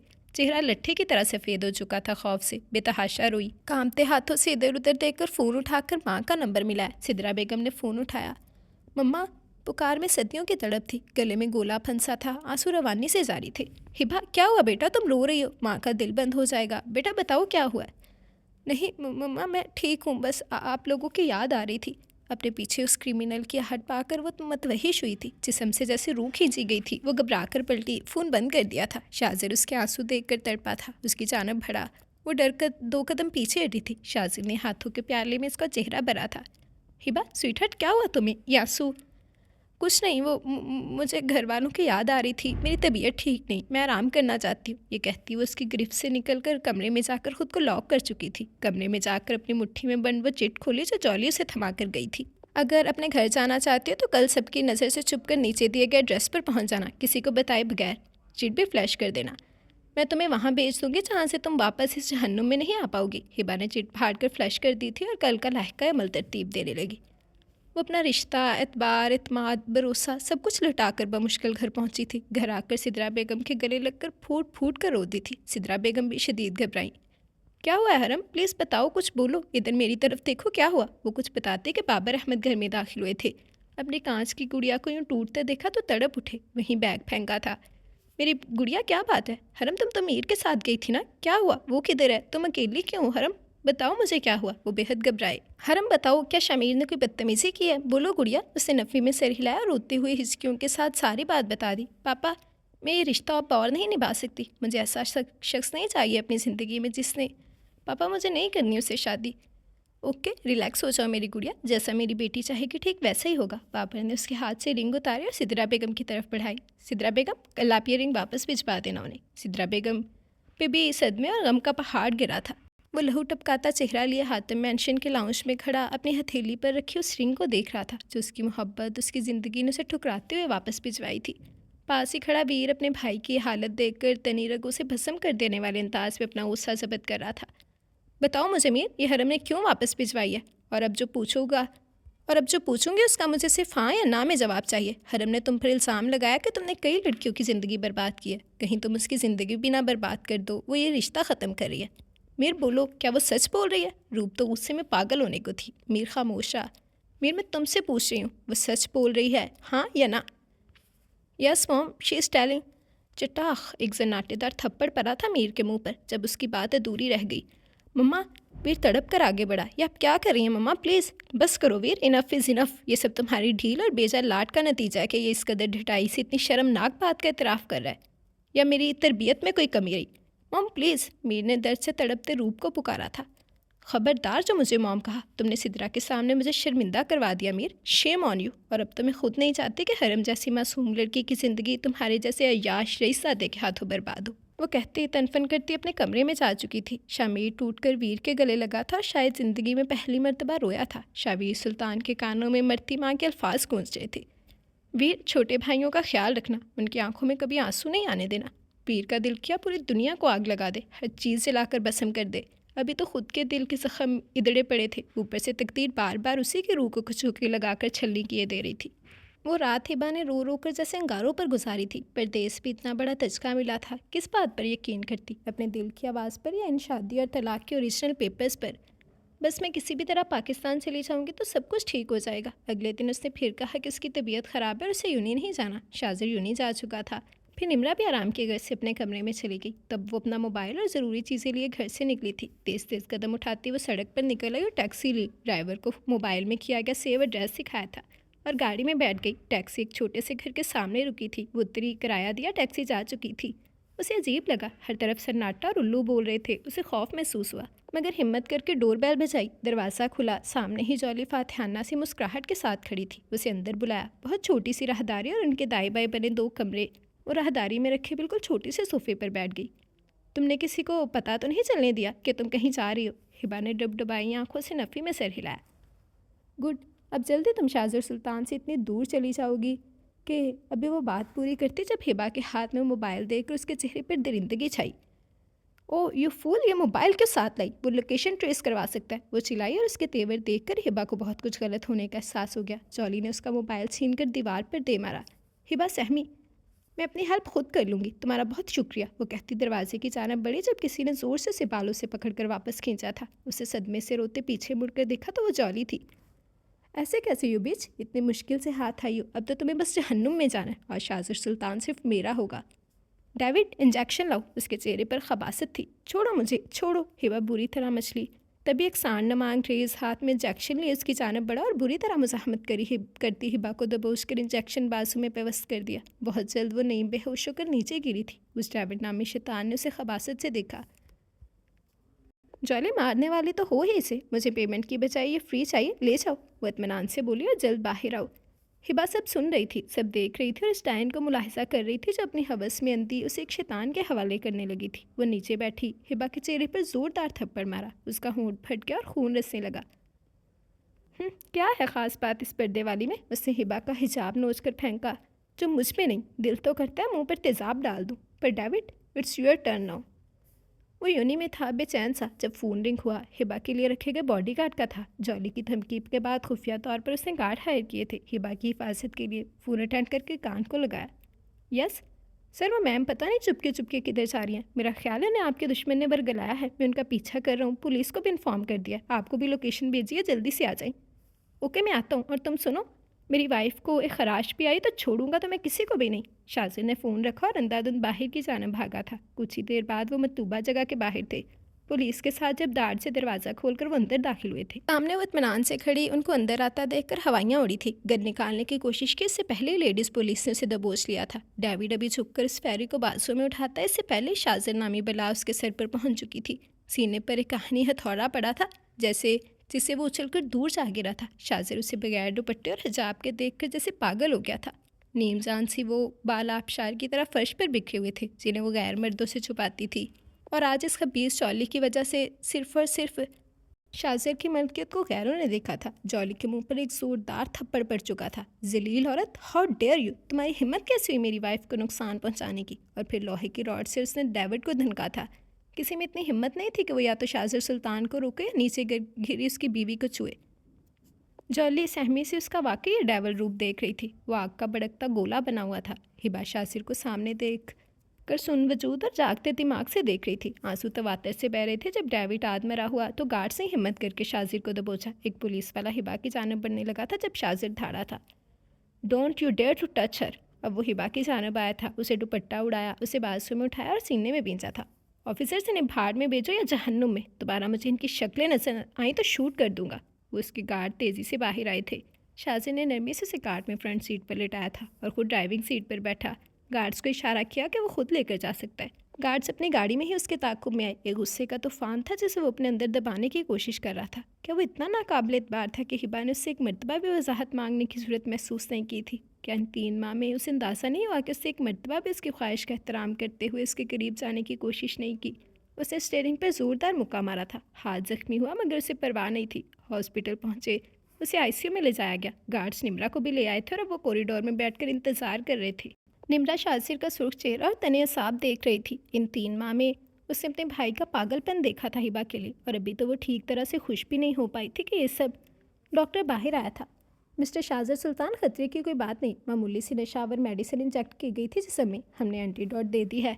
अब वो बिल्कुल ठीक है। रूम में शिफ्ट किया जा रहा है। आप मिल सकते हैं, बल्कि कुछ देर बाद डिस्चार्ज भी ले सकते हैं। शाजिर ने सुकून से आंखें मूंदी थी।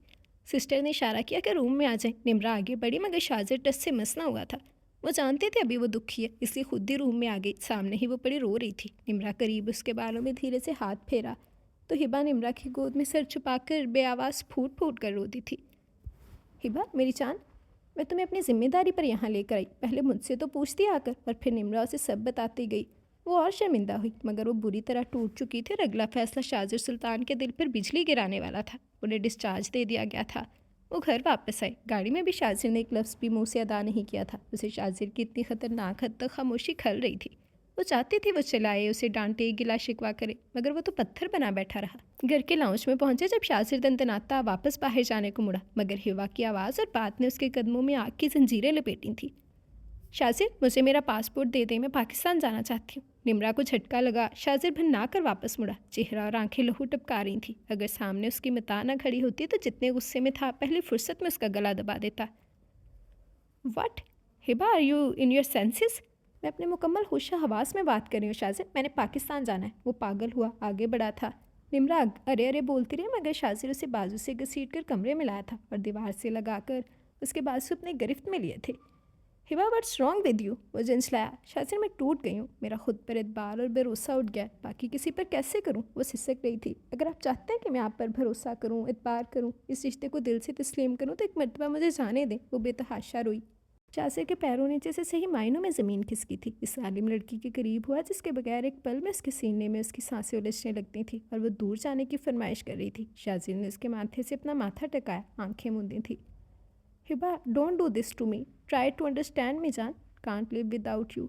अब की बात सरगोशी में इल्तिजा और आंखें भीगी थी। हिबा ने बेदर्दी से पहले से फटा लब दांतों तले बेदर्दी से कुचला के खून की एक बूंद निकली थी। शाजिर ने अजियत से तड़पते उसकी हरकत देखी और फिर नरमी से वो खून की बूंद अपने लबों से चुनी थी। हिबा खिसमिसाई, मगर शाजिर की तो जान पर बनी हुई थी, रूह तक प्यासी थी तो मोहब्बत का जाम क्यों ना पीता। एक हाथ से कमर को गिरफ्त में लेते खुद ने पींचा और दूसरा उसकी गर्दन के गिर लपेटा था, मगर हिबा ने अजियत से तड़पते अपना पूरा जोर लगाकर उसे पीछे धकेला। वो चेहरे पर हाथ रखती फूट फूट कर रोती ज़मीन पर बैठती चली गई थी। ओके स्टॉप क्राइम हिबा, कल मैं खुद तुम्हें छोड़ाऊंगा पाकिस्तान। वो दर्द की इंतहा पर पहुंचता उसके आंसू देखकर बहुत जल्द खुद को आग की भट्टी में झोंकने का फैसला कर चुका था। बाहर आकर वो निम्रा को समझा चुका था कि अभी उसे कुछ स्पेस चाहिए, तो उसने ऑनलाइन टिकट्स बुक करवाई थी और ख़ुद को बर्बाद होते देख बाहर की जानब चल पड़ा।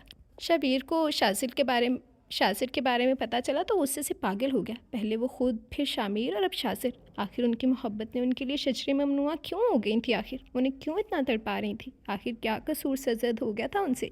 शाजिर अगले दिन ही हिबा को साथ लिए चलाया था। उसे उसके घर छोड़कर अब वो तीनों हातिम मैंशन में वीर के कमरे में बैठे थे। शामिर की तो बुरी हालत थी, उसे अपना हुलिया ही बिगाड़ लिया था। अब भी बेड पर ऊंधे मुँह लेटा हुआ था। शाजिर भी मखसूस स्टाइल में मुट्ठियाँ आपस में बांधे होंठों पर रखे गहरी सोच में था। ये सोच के वो वापस जाकर उसके बगैर रह पाएगा क्या, उसके बगैर जी पाएगा? शामिर का रिश्ता टूटने का सदमा था तो वो अलग। वीर खिड़की में खड़ा गहरी सोच में था। अपनी और अपने लाडले भाइयों की टूटी बिखरी हालत देखकर रूप मम्मा के अल्फाज कानों में गूंज रहे थे कि तुम उनकी किस्मत से नहीं लड़ पाओगे। और वो कब लड़ पाया था अपनी और उनकी किस्मतों से? वो तीनों तो मोहब्बत की ख्वाहिश से बिल्कुल तहीदामन कर दिए गए थे। उसने एक नज़र पीछे मुड़कर उन्हें देखा और फिर एक मरतबा फिर सेब से किए वादे दिल में दोहराए। एक नए अज़म, एक नई हिम्मत से दिल में कसम खाई और पुख्ता इरादा किया था अपने भाइयों को उनकी हर खुशी, उनकी हंसी, उनकी मोहब्बत दिलाने का जुनून सर पर सवार किया। बस कुछ वक्त तक उसे इंतज़ार करना था और वक्त बड़ी जालिम चीज़ है, कब किसी के लिए रुकता है। शाजिर वापस चला गया था और हिबा से कहकर गया था कि जब तक लेने नहीं आएगा तब तक वो खुद उसे फ़ोन पर यह ना बोल दे कि उसे शाजिर सुल्तान पर एतबार है, भरोसा है। और अब 3 माह मज़ीद गुजर चुके थे। तीनों भाइयों को सूली पर लटके इश्क की भट्टी में सुलगते पल पल अजियत से तड़प थे, मगर सुकून था कि मिलता ही नहीं था। सुकून तो इधर भी नहीं था। ये 6 माह परी ने कैसे गुजारे अपनों के बगैर, इस हालत में वही जानती थी। नाजुक सी जान सूली पर लटकी रही, पल पल जिंदगी खौफ व हरास में गुजरी कि कहीं वो आ ना जाए। शावीर सुल्तान उसके लिए नाइटमेयर बन चुका था, मगर सिर्फ अपने बच्चे की खातिर ज़िंदगी की घाड़ी के सीटने की मजबूरी थी। हरम और हिबा के दिल की दुनिया तो बसने से पहले ही उजड़ चुकी थी। ये 3 माह पल पल यादों के सहारे गुजारे थे, मगर नई नई तो दिल में मोहब्बत की कौंपल फूटी थी, जिसे बेतबारी और भरोसा टूटने के तूफान ने पल में उखाड़ फेंका था। हरम और हिबा यूनी में कम से कम गई, जिससे पढ़ाई का भी काफ़ी हर्ज हुआ था। हर किसी के दिल में धड़का सा था, एक खौफ के आगे ज़िंदगी पता नहीं क्या रुख इख्तियार करने वाली थी। हॉस्पिटल के सर्द से कमरे पर वेंटिलेटर पर पड़ी वो सर्द से पट्टियों में जकड़ी लागत सा नीम वजूद नीम जान सा था। जलाल कुछ ही दूर करीबन पर्दे के पीछे खड़ा उसकी फाइल रीड करता हर थोड़ी देर बाद गौर से उसे देख लेता था। 2 ऑपरेशन हो चुके थे, तीसरा और मेजर ऑपरेशन बाकी था। रिकवरी अच्छी थी, उसकी आहिस्ता आहिस्ता हालत स्टेबल हो रही थी, मगर अपनी ज़िंदगी का सबसे बड़ा धचका जलाल जाफरी को उस दिन लगा जब ऑपरेशन करने के लिए उस मासूम के कमर से नीचे तक आते आबशार की तरह घने बाल सर के बहुत करीब से काट दिए गए थे। वो उस दिन से ही बहुत डिस्टर्ब था। पूरे हॉस्पिटल में हर किसी को काटने को दौड़ता। सबको मालूम हो चुका था कि जलाल जाफरी के तने साफ सिर्फ उस पागल लड़की के रूम में आकर ढीले पड़ते थे, जो कि बालों के बगैर भी मासूम गुड़िया लगती थी। अब भी वो बेहोश कोई फरिश्ता ही लग रही थी जब कोई वार्ड बॉय शायद ड्रिप चेक करने आया था, मगर अंदर आकर ठठक कर रुका था। उसकी नज़रें उस मासूम चेहरे पर गड़ी थी और इसी रूम में खड़े उस शख्स को आग लगा गई थी। वो करीब आया और परिहा को गाल से छूने की कोशिश की, जब किसी ने पीछे से उसकी गर्दन दबोची थी। How dare you bastard, patients का ऐसे ख्याल रखते हो तुम? और फिर जलाल ने उसे बाहर लाकर फेंका था, और इससे पहले कि ओनर्स आते जलाल ने उसे धनक कर रख दिया था। फिर उससे लाख माफ़ी मांगी, पर जलाल जाफरी ने उसे हॉस्पिटल से बाहर फेंक पा कर ही दम लिया था। वीर और शामिर सुल्तान मैंशन में वीर के शानदार कमरे की बालकनी में भाप उड़ाती कॉफ़ी के साथ लैपटॉप में किसी प्रोजेक्ट पर डिस्कशन कर रहे थे। शाम के साए फैल चुके थे। मीर ने संजीदगी से ऑफिस जाना शुरू कर दिया था। तीनों भाइयों के वो अट्रैक्टिव डिम्पल्स कहीं खो गए थे। मीर जिसने ज़िंदगी में शायद ही किसी बात को संजीदगी से लिया। 3 माह हो गए थे, मुस्कुराना भूल चुका था। उसने ना हरम के पीछे जाने की कोशिश की, ना उसे कॉन्टैक्ट करने की कोशिश की। उसकी दानस्त में जो अगर वो ज़बरदस्ती करता तो वो और गलत समझती उसे। अब भी बड़ी संजीदगी से दोनों भाई किसी प्रोजेक्ट में उलझे हुए थे जब समी तेज़ी से बालकनी में दाखिल हुआ था। चेहरे पर अनोखी सी चमक थी। वीर ने चिट्टी सी नज़र उठाकर उसे देखा। 6 माह से उसने वीर को मायूस किया था और उसके दिल की मुराद भराने की खबर न दी थी। पूरा शहर छलनी की तरह छाना था, मगर जल्दी वो मिलते हैं जो खो जाएं, जो जानबूझकर छुपे हैं उन्हें ढूंढना मुश्किल होता है, तभी 6 माह से नाकामी हुई थी। सर बहुत अच्छी खबर लाया हूँ मैं, समी ने कहा तो वीर के दिल की धड़कनें बेतरतीब हुई थी। वाट, समी जल्दी बताओ, जबत मत आजमाओ, वीर ने संजीदगी से कहा तो समी ने शामिर की तरफ देखा था। बोलो जो बोला है, मीर मेरे ही वजूद का हिस्सा है, कोई बात छुपी नहीं है इसे। सर मैं उन सब लोगों के नंबर ट्रेस करवा रहा था। कुछ दिनों से हाफिज़ सईद के मोबाइल फ़ोन पर मुसलसल एक नंबर से कॉल आ रही थी जो कि शहर से बाहर एक छोटी सी बस्ती सदरपुर की लोकेशन था। वीर ने पहलू बदला। तो फिर मेन लीड बताओ। मैं ड्रेस निकलवा कर देख आया हूँ सर, मैम वहीं पर है। वीर अपनी जगह से खड़ा हुआ था। कन्फर्म है ना?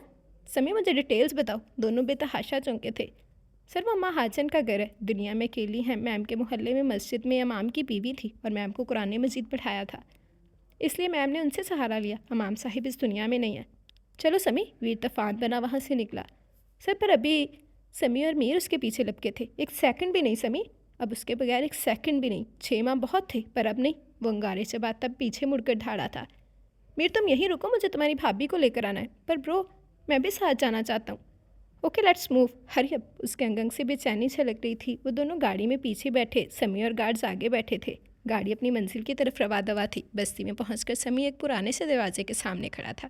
अंदर से काफ़ी सारे बच्चों की कुरान की तिलावत की आवाज़ आ रही थी। वीर ने बेचैनी से मगर आहिस्तगी से दस्तक दी। अम्मा अपने चाय नमाज पर बैठी थी। सहन में परी खुली सी सुर्ख फ्रॉक पजामे के ऊपर बड़ी सी चादर हिजाब स्टाइल में लिए चादर से अपना वजूद छुपाए पीढ़ी पर बैठे बच्चों की तरफ मुतवज्जो थी। दिल को अजीब सी बेचैनी हुई। दस्तक की आवाज़ सुनी। जाओ हमजा बेटा, दरवाज़ा खोलो, दूध वाला होगा, दूध की थैली पकड़ लो। जी परियापी। बच्चे ने दरवाज़ा खोला मगर सामने एक बेहद हैंडसम से अंकल को सनग्लासेस उतारते देखा और हैरान हुआ और कुछ भी कहे बगैर तूफान बना अंदर दाखिल हो चुका था। पीछे समी और गार्ड्स नजरें झुकाए दाखिल हुए। सामने ही वो दुश्मन जहाँ सफ़ेद चादर में बच्चों में गिरी बैठी थी। उसके कदम वहीं जम गए थे, बेयकीनी से थे। उसकी ज़िंदगी, उसके जीने की वजह, उसकी पलवशा सामने थी। दिल ने 120 की रफ्तार पकड़ी थी। परी जो कि रिलैक्स ही बैठी थी, अपने वजूद किसी की बेकरार नजरों की तपस से झुलसा तो नज़र ऊपर उठाई थी। एक पल को लगा था और पैरों नीचे से एक पल लगा था और पैरों नीचे से ज़मीन खिसकी थी। सहम कर खड़ी हुई, खौफ से रोंगटे खड़े हुए थे जब वो लहू टपकाती आंखें और चेहरा लिए अपनी तरफ आता दिखाई दिया। अम्मा मुझे बचाएं, बेयकीनी से कानों पर हाथ रखकर हल्की सी चीख मारी थी और अम्मा की जानब लपकी। बच्चे भी हैरान हुए। अम्मा भी इन अजनबियों के ऐसे अंदर आता देखकर बेतहाशा चौंकी थी। परी, वो धाड़ा। वीर बड़े बड़े डग भरता उस तक पहुंच चुका था जब उसे बाजू से थाम कर अपनी जानब घुमाया। वो पलट कर होशो खिर्द से बेगाना होती उसके बाजू में झूल चुकी थी। परी, पलवशा क्या हुआ? वो बुरी तरह घबराया और बाजू पर गिरे उसके चेहरे को हल्का सा थपथपाया। अम्मा करीब आई थी। परी परी क्या हुआ बेटा? इसे उठाकर अंदर कमरे में लेकर चलो, अम्मा ने संजीदगी से कहा। और बच्चों तुम्हारी आपी की तबीयत ख़राब है, छुट्टी करो। बच्चे खुशी से झूमते 9-2-11 हुए थे। वीर ने शामिर को गाड़ी में रुकने का इशारा किया और उसे बाजू में भरा और अंदर लेकर आया था। अंदर पड़े पलंग पर लटाया। उसके बाजू में उलझकर परी के वजूद से वो चादर हटी थी जब उसने एक हैरत अंगेज़ नज़ारा देखा था। इंतहाई हैरत, बेयकीनी और सरे खुशी से उसने परी के बड़े बड़े वजूद को देखा जो खुद ही ममता की एक अनकही दास्तान सुना रहा था। अम्मा उसके पास खड़ी थी और उसकी आंखों में तड़प और मोहब्बत का ठाठे मारता समंदर देखकर परी की अकल पर मातम करने का दिल किया। तुम शावीर सुल्तान हो, पलवशा के शौहर? अम्मा ने पूछा। जी, उसने मुख्तसर जवाब दिया। नजरें अभी परी के बड़े वजूद का सवालिया नज़रों से हाथा कर रही थी। जो समझ रहे हो वो सच हो, सच है, ये तुम्हारे बच्चे की माँ बनने वाली है। अम्मा ने उसे उसकी ज़िंदगी की सबसे अच्छी खबर सुनाई थी। कई महीनों बाद इतनी वहशत और पल पल अजियत सैकड़ों में दूर हुई और डिम्पल के दर्शन हुए थे। परी मेरी जान, उसने फिर परी का चेहरा नरमी से थपथपाया था। ये तुमसे इतना डरती क्यों है? क्या किया है तुमने?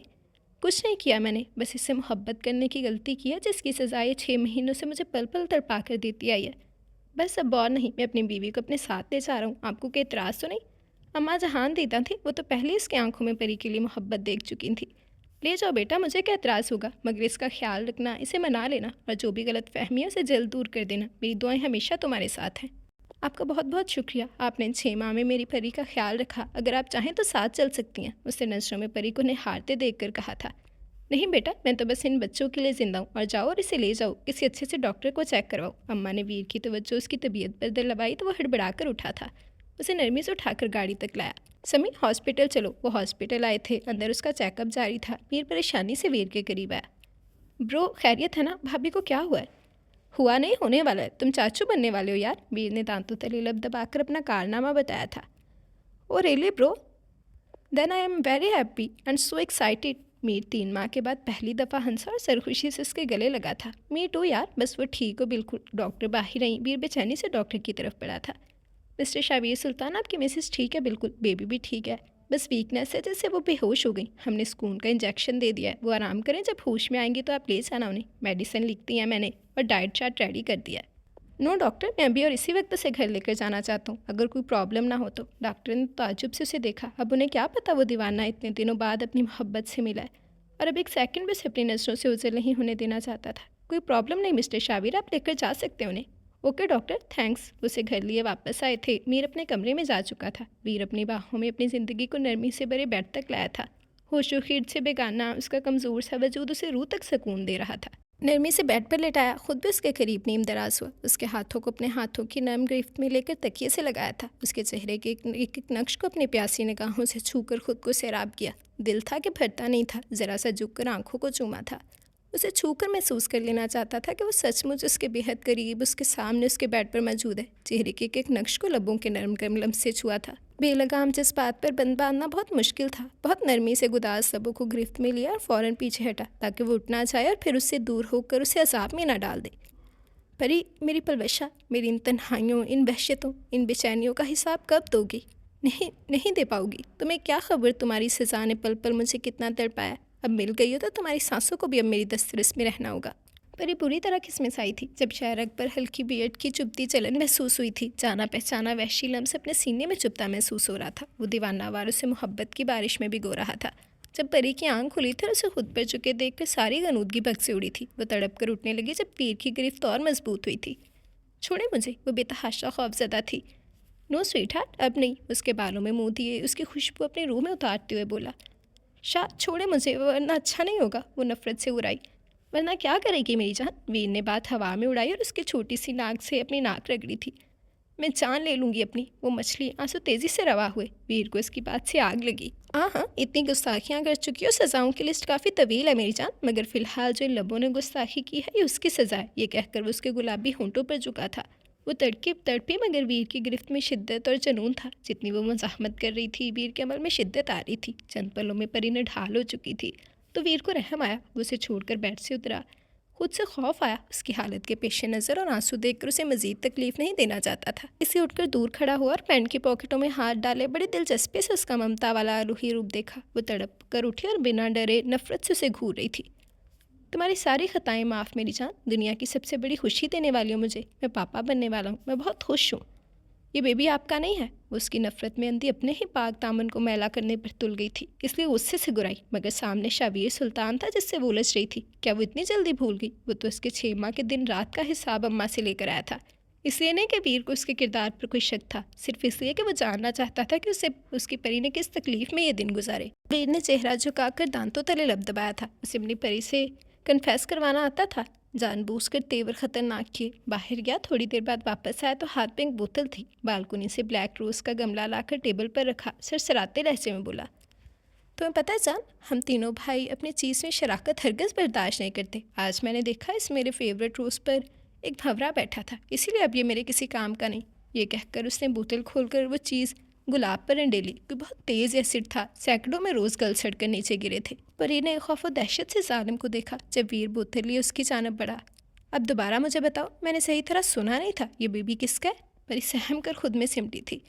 ये आपका बेबी है। वो सिसक पड़ी थी। पता है मेरी जान, तुम्हारी पैक्टिस की और पाक तामने का मैं गवाह हूँ, इसीलिए अब कभी ऐसे अल्फाज मुँह से ना निकालना कि मुझे गुस्सा आए और तुम्हें तकलीफ़ हो। ये कहकर वो बाहर गया था। वो स्टडी टेबल पर अपने पेपर और बुक्स फैलाई बैठी थी जब बाबर और सिद्रा हल्की दस्तक देकर रूम में दाखिल हुए थे। हिबा अपने रूम में थी। मम्मा पापा, आप लोग, मुझे बुला लिया होता। हरम ने उनके आने का मकसद समझकर उदासी से कहा, बेटा इतने दिन से तुम्हें फैसले का इख्तियार दे रखा है, तुमने कुछ बताया ही नहीं। खिज़र बहुत अच्छा लड़का है, मेरे बेहतरीन दोस्त का बेटा है, मेरी ही कंपनी में जॉब करता है, तो मुझे उसके इखलाक़ किरदार का भी पता है। पापा बहुत जल्दी है, प्लीज़ उनसे वक्त मांग ले। कोई जल्दी नहीं है मेरे बच्चे, वो बहुत अच्छा घराना है। अब अपना फ़ैसला सुनाओ, क्योंकि उसके दादा बीमार हैं, वो भी इंतज़ार नहीं कर सकते। इसलिए मंगनी के झंझट में पड़ने की बजाय वो सीधा निकाह करना चाहते हैं।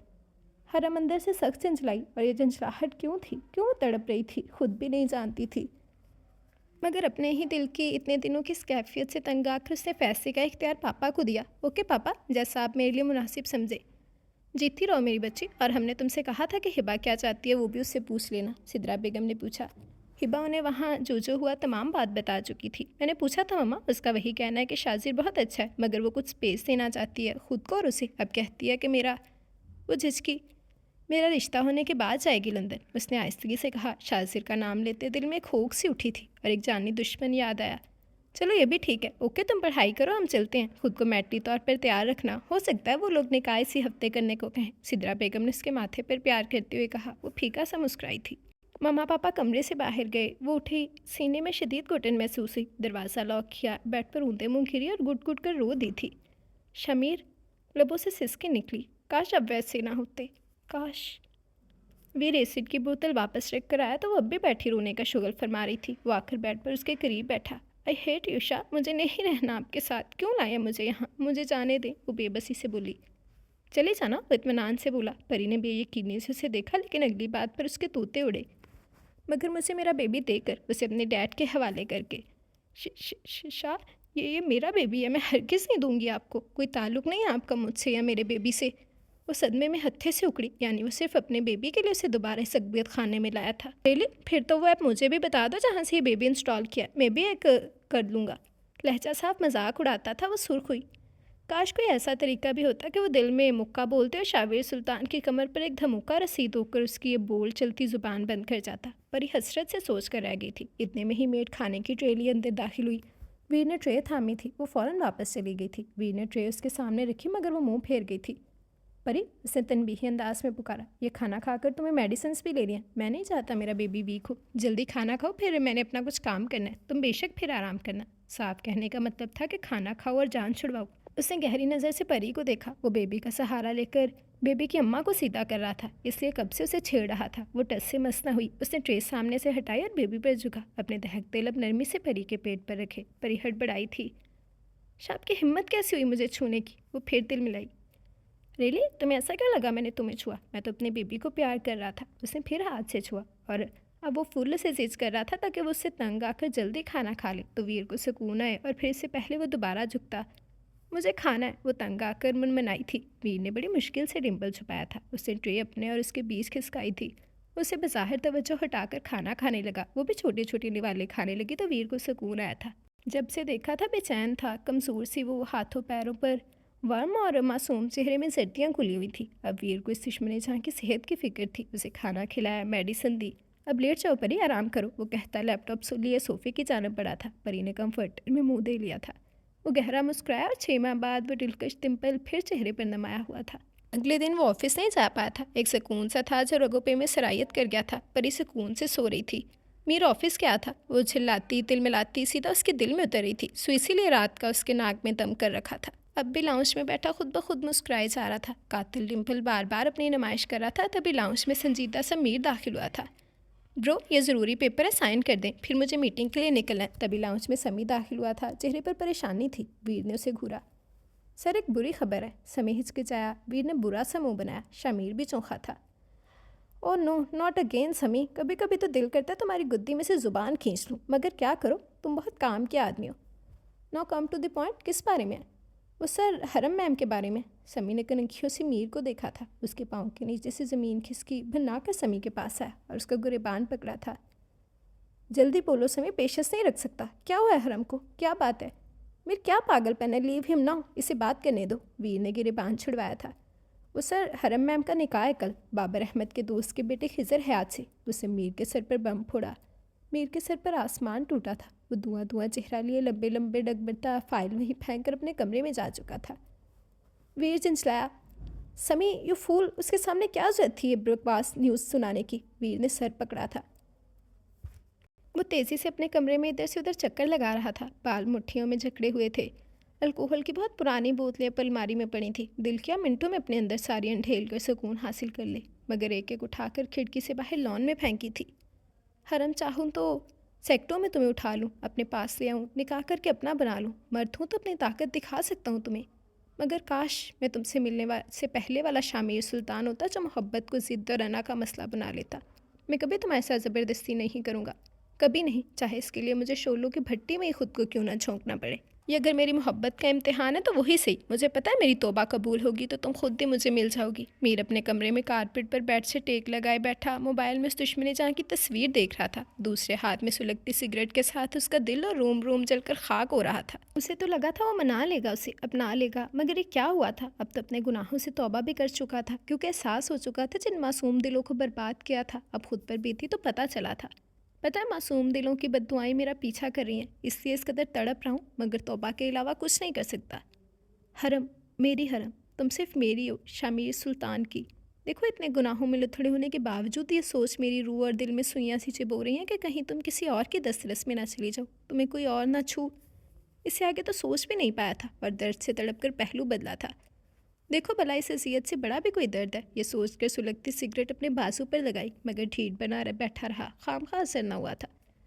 मेरी हरम, मैं अपने रूह और जिस्म जान पर ऐसे तुम्हारा नाम लिखूंगा कि दुनिया की कोई ताकत इसे मिटा नहीं पाएगी। पास बड़ा ग्लास चुकना चूर करके शीशा उठाया और अपनी कलाई पर हरम लिखा, ये जाने बगैर कि अपनी कलाई की नाजुक नसें भी काट बैठा। हरम, मैं हमारी कहानी को अधूरा नहीं रहने दूंगा, कभी नहीं। जब वो गनूदगी में जाने लगा तो उसको कुछ गलत होने का एहसास हुआ था। फिर वो मुश्किल उठकर दरवाजे तक आया और दरवाजे के बाहर गिर पड़ा। वीर तड़प कर उसकी जानब बढ़ा था। मेरी क्या हरकत थी। हॉस्पिटल के रूम में खड़ा वीर सर झुकाए बैठे मीर की जानब देख कर डाला था। नथिंग ब्रो, सुसाइड कमिट नहीं की थी, यकीन करें, बस नेम लिखा था। अपने पट्टियों में जकड़े बाजू की तरफ देख कर बोला, और तुम्हारे इस पागलपन का क्या नतीजा निकल सकता था जानते हो। आई एम सॉरी ब्रो, उसे अपनी गलती तस्लीम की। बिखरे से हुलिये में वो उजला उजला सा लगा। इट्स ओके, और अब प्रॉमिस करो ये हरकत दोबारा नहीं करोगे। प्रॉमिस ब्रो, उसने शराफत का मुजाहरा किया। Shamir, take care of yourself, मुझे बहुत ज़रूरी काम है, कुछ देर तक डिस्चार्ज मिल जाएगा तो तुम समी के साथ आ जाना। ओके ब्रो, इसी किसी बात पर एतराज़ ना था। वीर तिनफन करता वहाँ से निकला था। परी नाश्ता करके हटी और अब बेजार सी बैठी थी जब बाहर गैर मामूली सा शोर सुना। उठकर खिड़की में आई तो जब बाहर का मंजर था, सुल्तान मेंशन की दीवारें उसके सर पर गिरी थी। वीर एक कमज़ोर से हिजाब वाली लड़की को बाजू से पकड़कर घसीटते अंदर की जानब ला रहा था। वो रो रही थी, वीर से शदीद इल्तिजाएं कर रही थी, मगर वो ठीक अनसुनी करता उसे अंदर ला रहा था। बाहर हरम वीर की गिरफ्त में बुरी तरह मसली थी। वीर भाई छोड़ दे मुझे, प्लीज़ जाने दें, मुझे क्यों लाए हैं यहाँ, छोड़े मुझे। मगर वीर ने तो जैसे कान बंद कर रखे थे। बस याद था तो अपने भाई का इधड़ा हुआ बासु, दगिर्दगू हालत, जिसकी जिम्मेदारी लड़की थी और अब वो उसे अपने भाई का बनाकर ही दम लेगा। हरम और हिबा शॉपिंग के लिए आई थी। वो कल के लिए भी दिल से शॉपिंग कर रही थी। कुछ भी अच्छा नहीं लग रहा था। हिबा उसकी उदासी नोट कर रही थी। उसके अपने दिल की भी तो यही कैफियत थी, बेहद उदास थी, बेकैफ, बेरौनक और सोगवार सी। और शाहज़ेब सुल्तान पर बेतहाशा गुस्सा, जो जाकर इतने मोहब्बत के दावे करके शायद भूल ही गया था उसे। अब तो दिल करता था उठ के उसके पास पहुंच जाए, मगर डीठ बनी रही।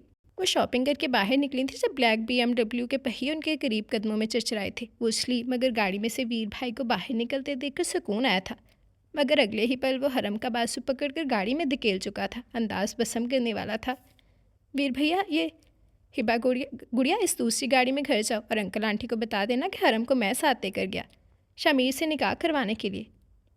ये वीर सुल्तान के भाई शामिर सुल्तान की मोहब्बत है, किसी और की कैसे हो सकती है। और इस झंझट से निपटने के बाद पहली फुर्सत में मैं तुम्हें लंदन ले जाने वाला हूँ। सो बी रेडी, ज़हनी तौर पर तैयार रहना और अपनी तैयारी मुकम्मल कर लेना, वरना ऐसे भी लेकर जा सकता हूँ जैसे हरम को ले जा रहा हूँ। नो प्रॉब्लम, वो कहकर गाड़ी में बैठा और गार्ड को इशारा करके कुछ भी कहने, सुनने और सोचने का मौका दिए बगैर दूल्हा आता हरम को लेकर जा चुका था। हिबा हक्का बक्का देखती रह गई थी। दोनों को इस वक्त वो भाई कम जलाल ज़्यादा लगा, इसीलिए सहम गई। हिबा के तो रोंगटे खड़े हुए थे उसके तेवर देखकर, इसीलिए रवानी से आंसू जारे हुए। सच शुक्र कि शाजिर या मीर ऐसे नहीं थे। गार्ड से इशारा किया तो उसे गाड़ी में बैठ नहीं पड़ा था। वीर उसे ले जाकर सुल्तान मैंशन पहुंचा था। उसे घसीट कर शामिर के कमरे में लाया था। भाई मुझे क्यों लाए हैं यहाँ, जाने दें। आप ये क्या कर रहे हैं, वो आंसू के दरमियान बोली। वही कर रहा हूँ गुड़िया जो 3 माह पहले करवा देना चाहिए था। तुम्हारा और शामिर का निकाह करवा रहा हूँ। हरम की रूह फना हुई थी। मगर भाई ये अगर मगर कुछ नहीं, बस कुछ ही देर में निकाह हो जाए तो तुम्हें घर छोड़ाऊँगा, फिर रुख्सती इधर से ही करवाऊँगा, वो कहता कमरे से निकलता चला गया। हरम सोफे पर डैस से गई थी। उस दुश्मनी जहाँ की खुशबू पूरे कमरे में फैली हुई थी, मगर वो खुद नहीं था। शामिर, ये क्या कर रहे हैं आप मेरे साथ, वो फूट फूट कर रोने लगी थी। मीर समी के साथ पोर्च में से गाड़ी से निकला था जब समी उसे सहारा देने के लिए उसकी जानब लपका और उसने हाथ उठाकर सख्ती से मना कर दिया। नो नीड दिस, अब मुझे ये अपनी जिंदा लाश पूरी ज़िंदगी अपने कंधों पर उठानी है, मीर कहता सुर्ख आंखें लिए अंदर बड़ा, बाजू पट्टियों में जकड़ा हुआ था। वीर लाउंज में ही बैठा उसका वेट कर रहा था। जब वो अंदर दाखिल हुआ तो वीर ने उसे सीने में बींचा। I have a surprise for you. Veer मुस्कुराया। उसने उलझ कर वीर की तरफ देखा था। उसे मुस्कुराते हुए कंधे उचका दिए। मीर उलझा हुआ ही अपने कमरे में आया, मगर सामने का मंजर देखकर धचका लगा था। सामने ही वो जान का असर बनी ब्राउन और ब्लैक ड्रेस और ब्राउन हिजाब में सोफे पर बैठी रोने का शुगल फरमा रही थी। दरवाज़ा खुलने की आवाज़ पर शिकायती नज़र उठाकर मीर को देखा और फिर रोने लगी। प्यासी आंखें रूह तक सैराब हुई, मगर वो कुछ भी कहे और सुने बगैर खतरनाक हद तक संजीदा सा उन्हीं पैरों वापस मुड़ा। हरम दरवाज़ा खुला देख दबे कदम उसके पीछे आई थी। मीर लाउंज में आया। मीर लापरवाह सा बैठा सिगरेट नोश फरमा रहा था। What is this bro? उसने संजीदगी से पूछा, जबकि वीर को मालूम था वो कुछ ऐसे ही सवाल करेगा। इसलिए पहले ही तैयार था। सभी पास सर झुकाए खड़ा था। व्हाट? वीर अनजान बना। लेट गो हर। लेट हर गो ब्रो, वो संजीदगी से बोला। जाने दे उसे। नेवर, कभी नहीं। वो या तो तुम्हारे निकाह में यहाँ से वापस जा सकती है या फिर तुम्हारे कंधे पर। 2 ऑप्शन है, चॉइस इज़ योर्स। मैंने बोल दिया। अब अगर तुमसे निकाह किए बगैर उसने कदम भी सुल्तान मैंशन से बाहर निकाला तो इस समय एक पल भी ना सोचेगा उसे शूट करने में। मीर का चेहरा धुआं धुआं हुआ। Bro, this is not fair. वो इस सिचुएशन से सख्त झंझलाया था। Everything is fair in love and war, and this is world war for me. मैं पूरी दुनिया को आग लगा दूँ अगर तुम्हें तुम्हारी खुशी ना मिली। आप ज़बरदस्ती नहीं कर सकते ब्रो। वो सख्त झंझलाया था। मैं कर सकता हूँ Meer, you know very well. Shajir और तुम्हारे लिए मैं कुछ भी कर सकता हूँ। वो क्या सोचेगी मेरे बारे में, और ऐसे ज़बरदस्ती के बंधन में बांध कर वो खुश रह पाएगी ब्रो? वो संजीदा सा बोला। आई नो तुम सिर्फ उसकी खुशी की खातिर उससे दस्तबरदार होने को तैयार हो, मगर तुम ये क्यों नहीं सोच रहे मीर कि जितनी मोहब्बत तुम मुझसे करते हो, क्या वो तुम्हारे अलावा किसी के साथ इतनी खुश रह पाएगी जितना तुम मुझसे रख सकते हो? अब की बार मीर खामोश हुआ था। बाहर खड़े 2 नफूस ये गुफ्तगू सुन रहे थे, एक परी और दूसरी हर्म। हर्म ये सब सुनकर चुपचाप वापस मीर के कमरे में चली गई थी, जैसे जो हो रहा था उसे होने देना चाहती हो। सारे इंतजामात मुकम्मल है। निकाह के बाद मैं उसे वापस छोड़ाऊंगा। रुखसती अंकल बाबर के घर से ही होगी। समीर, मौलवी साहब को अंदर बुलाओ, मीर ने कहा तो समीर ड्राइंग रूम की जानब चला गया था। मीर कनपटियाँ सहलाता बैठ गया था। ब्रो प्लीज़ ना करें, मीर ने कर्ब से मचलते हुए कहा था। मैं कर चुका हूँ डियर। कुछ ही देर बाद मौलवी और हातिम लाउंज में दाखिल हुए थे। उनके साथ 2-4 लोग और भी थे। हातिम कुछ भी ना बोले थे, जिसका मतलब था कि वो इस फैसले से आगाह भी थे और रजामंद भी। हरम को वीर मुकम्मल पर्दे में बाहर लाया। कुछ ही देर बाद में इजाबो कबूल का मरहला तय पा गया था। दोनों ने मुकम्मल रजामंदी से एक दूसरे का साथ ज़िंदगी भर के लिए कबूल किया था। वो थोड़ी देर बाद फिर मीर के कमरे में बैठी आंसू बहा रही थी। जब मीर फिर कमरे में दाखिल हुआ, आई एम सॉरी हरम, पर मेरे पास और कोई ऑप्शन ही नहीं था ये सब करने के अलावा। वो दूर खड़ा हर इल्ज़ाम अपने सर ले रहा था, ये जाने बगैर कि वो तो उन दोनों भाइयों की सारी गुफ्तगू सुन चुकी है। हरम ने पहलू बदला। मीर ने गहरी से मगर पुरसुकून निगाह उस पर डाली और वहाँ से निकलता चला गया। वीर उसे घर छोड़ने आया था। वो सिदरा बेगम से लिपट गई और फिर अपने कमरे में भाग गई। वहाँ रूप भी मौजूद थी। वीर, इस बदतमीज़ी और बदसलूकी की वजह जान सकती हूँ मैं? रूप ढाड़ी। मैंने कोई बदसलूकी नहीं की मो। आप तो अब खुद एग्री थी और शामिर को वापस हातिम मेंशन बुलाना चाहती थी कि उसे अपनी गलतियों का एहसास है और सुधर गया। मुझे जो ठीक लगा मैंने किया। अब आप लोग जो सज़ा मुझे देना चाहते हैं दे ले, मुझे मंजूर है। उसने बाबर अहमद की तरफ देख कर कहा। ये जान ले सबके जितनी मोहब्बत शामिर हरम से करता है, जितना वो हरम को खुश रख सकता है, कोई भी ना रख पाता, इसलिए ऐसा किया। अब हरम शामिर की बीवी है और उसकी अमानत है। मैं उनका निकाह करवा चुका हूँ। जब आप लोग कहेंगे रुखसती ले लेंगे हम। वो खामोश हुआ। बाबे सोफे पर बैठते चले गए थे, मगर जब बोले तो लहजा हर तासुर से आ रही था। अगले माह की 15 तारीख को रुखसती ले जाना हरम की। वीर को सुकून आया। सिदरा बेगम और रूप ने हैरत से बाबर को देखा। वो उससे लड़ने झगड़ने की बजाय रुखसती की बात कर रहे थे। तब वो संजीदगी से बोले, मैं शामिर सुल्तान को एक मौका देना चाहता हूँ। अगर मेरी बेटी की वजह से कोई गुनहगार तौबा करके राह रास्त पर चलता है तो मुझे ये रिश्ता मंजूर है। रूप और वीर के दिल में लड्डू फूटे। अब सिदरा भी मुतमईन नजर आ रही थी। रूप सिदरा के गले लगी। वो मुतमईन थे, यही बात काफ़ी थी। वीर अपने कमरे में दाखिल हुआ और इधर उधर नजर दौड़ाई। वो वॉशरूम से गीले बाल खुश करती निकली थी। उसे देखकर सीधी हुई। शॉकिंग पिंक लिबास पर सफ़ेद दुपट्टा उठाकर उड़ा। 2 कदम उसकी जानब चल कर आई। वो पैंट की पॉकेटों में हाथ डाले मुतमईन सा खड़ा था। परी को उसके इतने कारनामे करने के बाद भी इत्मीनान से आग लगी थी। तो मस्खराना सा बोली थी, तो शाबिर सुल्तान अपने भाइयों को भी ज़बरदस्ती खेलने के लिए खिलौने लेकर दे रहा है, जैसे 6 माह पहले खुद हासिल किया था। परी की बात और लहजा वीर को तब चढ़ी थी। शटअप परी, अगर किसी बात का सही तरह पता ना हो तो इस बात के बारे में बात नहीं करनी चाहिए, और मेरी नरमी का नाजायज़ फ़ायदा भी मत उठाओ। अगर कोई गुस्ताखी की सज़ा मिलेगी। हाँ, परी ने तिल मिलाकर हनकार भरा। सज़ा देने के अलावा और करना ही क्या आता है आपको? बहुत कुछ। हुक्म तो करो। वैसे भी जो कर सकता हूँ उसका ट्रेलर बस एक मरतबा देखा है, इसीलिए शायद भूल गई हो। याद करवाऊँ क्या? परी का चेहरा खफत से सुर्ख हुआ था। इस वक्त कोई गुस्सा जब वो आखिर इस बला से उलझी थी। वापस जाने को मुड़ी जब वीर ने उसकी कमर को अपनी गिरफ्त में लेकर अपने करीब किया था और उसका सुर्ख चेहरा अपनी तरफ देखा था और उसका चेहरा गौर से देखा। छोड़े मुझे, वो मछली। मैंने पहले दिन ही कहा था, जितना तुम छोड़े मुझे कहती हो इतना ही और करीब आने को दिल करता है मेरा। वीर ने उसके बालों में मुंह दिया। आई हेट यू, वो फिर बेबसी से मचलती हुई बोली। रियली, इट्स ओके, मोहब्बत भी वो सबसे ज़्यादा मुझसे ही करूँगी। जब उसके आंसू अपने कंधे पर गिरते महसूस हुए तो वीर ने नरमी से उसे छोड़ दिया था। परिहा किधर है शाम, उसे बताएं। आज वो नडर सी लड़की उसे सवाल कर बैठी थी। अगर ये कहूँ कि इलाज के लिए लंदन भेजा है तो यकीन करोगी, वो इत्मीनान से बोला और उसका सारा सुकून बर्बाद कर दिया। वो बेयकीनी से उसे देखेगी। ऐसे मत देखो जान, प्यार हो जाएगा। शरारती डिम्पल नमाया हुआ, आंखों में भी शरारत थी। क्या मैं पूछ सकती हूँ कि हैदर नवाब की बेटी पर इतनी मेहरबानी क्यों? आज उसने बेखौफी से अपने बाप का नाम उसके सामने लिया। डिम्पल फ़ौरन गायब हुआ। नवाब की बेटी समझकर उठाकर लाता तो टुकड़े टुकड़े करके चील कौवों को खिला देता। मैंने पलवशा शावीर सुल्तान की बहन को भेजा अपनी परी को सरप्राइज़ देने के लिए, मगर उसने तो मुझे ही सरप्राइज़ दे दिया। वो संजीदगी से बोला और सुर्ख चेहरा लिया वहाँ से निकलता चला गया। परी बेड पर डहसी गई थी। क्या था ये शख्स? दिमाग झंझना उठा। हरम आप पे क्या हुआ था उधर? बताओ मुझे और अब रोना बंद करो प्लीज़। हरम रोए जा रही थी जब हिबा तंग आकर बोली। एक तो खुद इतनी बाजार थी, ऊपर से हरम बिन बादल बसात किए जा रही थी। फिर हरम ने वहाँ की तमाम कारगुजारी सुनाई। उसने ठंडी सी आ भरी थी। काश इन दोनों भाइयों में भी वीर भाई जितने गुट्स होते। सोच कर रह गई। शाजिर पर बेहद गुस्सा था। वो तो छोड़कर ही भूल गया था। फ़ोन तक करने की जहमत गवारा नहीं की थी। उसे बेहद तैश था। एक तो अपनी गलती थी, ऊपर से शाजिर पर तैश। हाँ, क्या था, ज़बरदस्ती रोक लेते, कहते नहीं जाने दूंगा। कुछ भी करते, चाहे गुस्सा करते, झगड़ते, मगर वो तो खुद ही छोड़ गए। जान छूटी लाखों पाई। सख्त तल मिलाई और फिर एक फ़ैसला करके मम्मा पापा के कमरे में आई थी। उन्हें बोल दिया कि वो वीर के साथ लंदन जा रही है। बेटा हमें तो बहुत खुशी है, तुम्हारा पढ़ाई का भी अच्छा खासा खर्च हो चुका है। अच्छा फ़ैसला किया। बाबर मुतमईन थे, सिदरा भी इन दोनों की वजह से परेशान थी। अब उसके फ़ैसले से सुकून आया था। अपने कमरे में आई, पर अब वीर भाई से कैसे बोलूँ कि मुझे शाजिर के पास जाना है। शर्म से दोहरी हुई। उफ, क्या कहेंगे। मगर वो भी हिबा थे। कॉल मिलाई। वीर ऑफिस में ज़रूरी मीटिंग में था, मगर हिबा की कॉल अटेंड करना सबसे ज़रूरी था। एक्सक्यूज़ करता बाहर गया। बोलो गुड़िया। वो वीर भाई, वो मुझे अक्कापी के पास जाना है। झट झूठ बोला था। वो हिबा थी तो सामने शावीर सुल्तान था, जिसे उल्लू बनाना बिल्कुल आसान नहीं था। पर गुड़िया अक्का तो इधर पाकिस्तान आने वाली है, मीर की शादी के लिए इधर ही मिले ना। वीर ने दांतों तले लब दबाया। वीर भाई मेरी पढ़ाई का हर्ज हो रहा है। वो रूहान सी हुई। इट्स ओके गुड़िया, मैं फिर माइग्रेशन करवा देता हूँ। वो उसे जिद कर रहा था, पर उसके मुंह से सुनना चाहता था। वो सख्त चिंजलाई। वीर भाई मुझे शाजिर के पास जाना है। वीर ने हंसी दबाई, पर दिल को शाजिर की जानब से सुकून मिला था। ओके गुड़िया, मैं कल की टिकट्स करवा लेता हूँ, खुद जाऊँगा तुम्हारे साथ। जी, उसने कहकर फ़ौरन फ़ोन रखा था। वीर कहका लगाकर हंस पड़ा। वो अगले दिन बेवक्त ऑफिस से घर आकर कहीं जाने की तैयारी कर रहा था। परी ने बेचैनी से पहलू बदला था। किस कदर ख्याल रख रहा था वो उसका। हर छोटी से छोटी बात का ख्याल रख रहा था। हत्ता कि हैदर नवाब के अलावा कल सारे घर वाले उससे मिलने भी आए थे। उसे ठीक ठाक देखकर फौजिया बेगम को तसल्ली हुई। परिहा का भी उसने बताया कि उसे इलाज के लिए भी उन्हें लंदन भेजा है। रूप भी उसके पास थी और सदके वारी जा रही थी। उसकी एक एक बात का ख्याल रख रही थी। अब भी वो उसे मेडिसिन देकर चंद ज़रूरी हदायत सुनाता टाई बांध रहा था। उसकी बेचैनी पे नोट कर चुका था, मगर चाहता था वो कुछ बोले। आखिर मीठी आवाज़ सुनाई दे ही गई थी।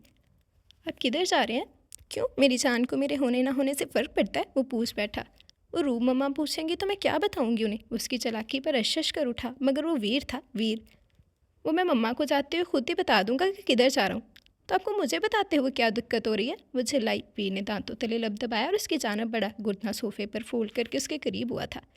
तो मेरी जान को बताते हुए दिक्कत हो रही है कि मेरे उसके पास रहने या ना रहने से फ़र्क पड़ता है। उसने अपने लबों से उसके कान की लौ को काटा था। परी बुखलाई और बोलती बंद।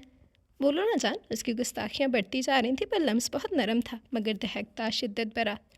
मुझे आराम करना है, पर मुझे थोड़ा सा प्यार करना है, ये कहकर उसने परी की कमर में हाथ डालकर उसे अपने सीने में बींचा था। शाह, वो किसमें आई? वो मदहोश सा था। वो दरवाज़ा खुला है, उसने बहाना गढ़ा। तो बंद कर देता हूँ जान। नहीं, परी की रीढ़ की हड्डी में सनसनाहट हुई। वीर ने नरमी से उसे छोड़ा। ओके जान, ठीक है, अभी नहीं, मगर वापस आकर। वो सिटपटाई। वीर को उसकी हालत मज़ा दे रही थी। हंसी दबाना मुश्किल हो गया था। लंदन जा रहा हूँ शाजिर की बीवी को उसके पास छोड़ने। परिहा को भी देख कर आऊँगा। कल वापस आ जाऊँगा, मगर हो सकता है कि तुम जो बद्दुआएँ दो कि मैं वापस ही ना आऊँ, तो क्या पता नहीं आऊँ। वो उसे जानबूझ कर तंग कर रहा था। मैं तो नहीं देती बद्दुआएँ किसी को भी। जाएँ अपना काम करें, मेरा दिमाग ना खाएं। वो चिल्लाई। उसका ये तपा तपा रूप मज़ा दे गया था। शाबीर डिम्पल की नुमाइश करता कहका लगाकर हंस पड़ा था और बाहर निकल आया। हिबा और वीर जब अंदर दाखिल हुए तो निम्रा ने बहुत गर्म जोशी से उनका इस्तकबाल किया था। हिबा की बेचैन इधर उधर उठती निगाहें वो दोनों नोट कर चुके थे। आखिर निम्रा ने ही उसकी मुश्किल आसान की। हिबा जाओ शाजिर से मिल लो, वो लॉन में है, बहुत खुश होगा तुमसे मिलकर, क्योंकि हमने सरप्राइज़ ही रखा है और उसे बताया ही नहीं कि तुम लोग आने वाले हो। जी अकापे, वो कहती बाहर निकली। जी तो ये थी हमारी आज की सेकंड लास्ट एपिसोड। उम्मीद करती हूँ कि आप लोगों को पसंद आई होगी। अपनी राय का इज़हार ज़रूर कीजिएगा कि एपिसोड आप लोगों को कैसी लगी। आप सबकी राय का मुझे इंतज़ार रहेगा। इसके अलावा जिससे अभी तक चैनल सब्सक्राइब नहीं किया, जल्दी से चैनल सब्सक्राइब कर लें, बेल आइकन दबा दें ताकि हर आने वाली नई वीडियो आपको मिलती रहे। लाइक, कमेंट और शेयर करना मत भूलें। तो चलिए हम एक दफ़ा अपना कमेंट सेक्शन देख लेते हैं, फिर अपनी वीडियो एंड करेंगे। जी तो सबसे पहले रमीन रियाज़ का कमेंट है, प्लीज़ नेक्स्ट एपिसोड 7 बजे अपलोड हो जाएगी। आप लोग रिस्पांस नहीं दे रहे, लेकिन फिर भी मैं क्या कर सकती हूँ। मैंने आप लोगों को एपिसोड दे दिया, देखते हूँ कि क्या करते हैं आप लोग। हबीबा कह रही है nice, thank you very much Habiba.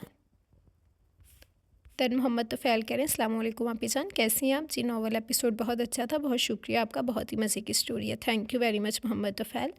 Zarina कह रही है अस्सलाम वालेकुम, शुक्रिया, thank you Zarina. Then Nahida Khan ये ज़ैनब सगीर ने लाइक किया, thank you very much Zainab Sagir. Saim Arif कह रहे हैं outstanding novel, amazing, thank you very much Saim Arif. Farhan gamer कह रहे हैं बहुत अच्छा नावल है, thank you very much Farhan gamer. Then Rameen Riyaz कह रही हैं प्लीज़ ये स्टोरी स्टॉप नहीं करना, मेरी फेवरेट है और मुझे आपकी वॉइस में सुननी है। जी मैं तो अपलोड कर दूँगी, बस आप लोग रिस्पॉन्स दिया करें। देन आयशा आसिफ कह रही हैं good, thank you very much Ayesha. Saim Arif कह रही हैं ज़बरदस्त episode, outstanding, thank you very much Saim Arif. Haris Khan कह रहे हैं ज़बरदस्त आपी, thank you very much Haris Khan. Haider Abbas कह रहे हैं बहुत अच्छी स्टोरी है, thank you very much Haider Abbas. Tania ने लाइक किया है, थैंक यू तानिया। सॉरी एक minute, thank you Tania. Then Seema Sultana कह रही हैं अस्सलाम वालेकुम, कैसी हैं आप? एपिसोड अच्छी थी, दोनों कपल्स के सीन भी अच्छे ही थे। मुझे लगता है इन दोनों कपल्स की स्टोरी में कुछ ना कुछ ट्विस्ट आएगा और ये हीरो जो दोनों हीरोइंस को घूर रहे थे, सुनने में ही अच्छा लग रहा था, उसके सीन्स अच्छे थे।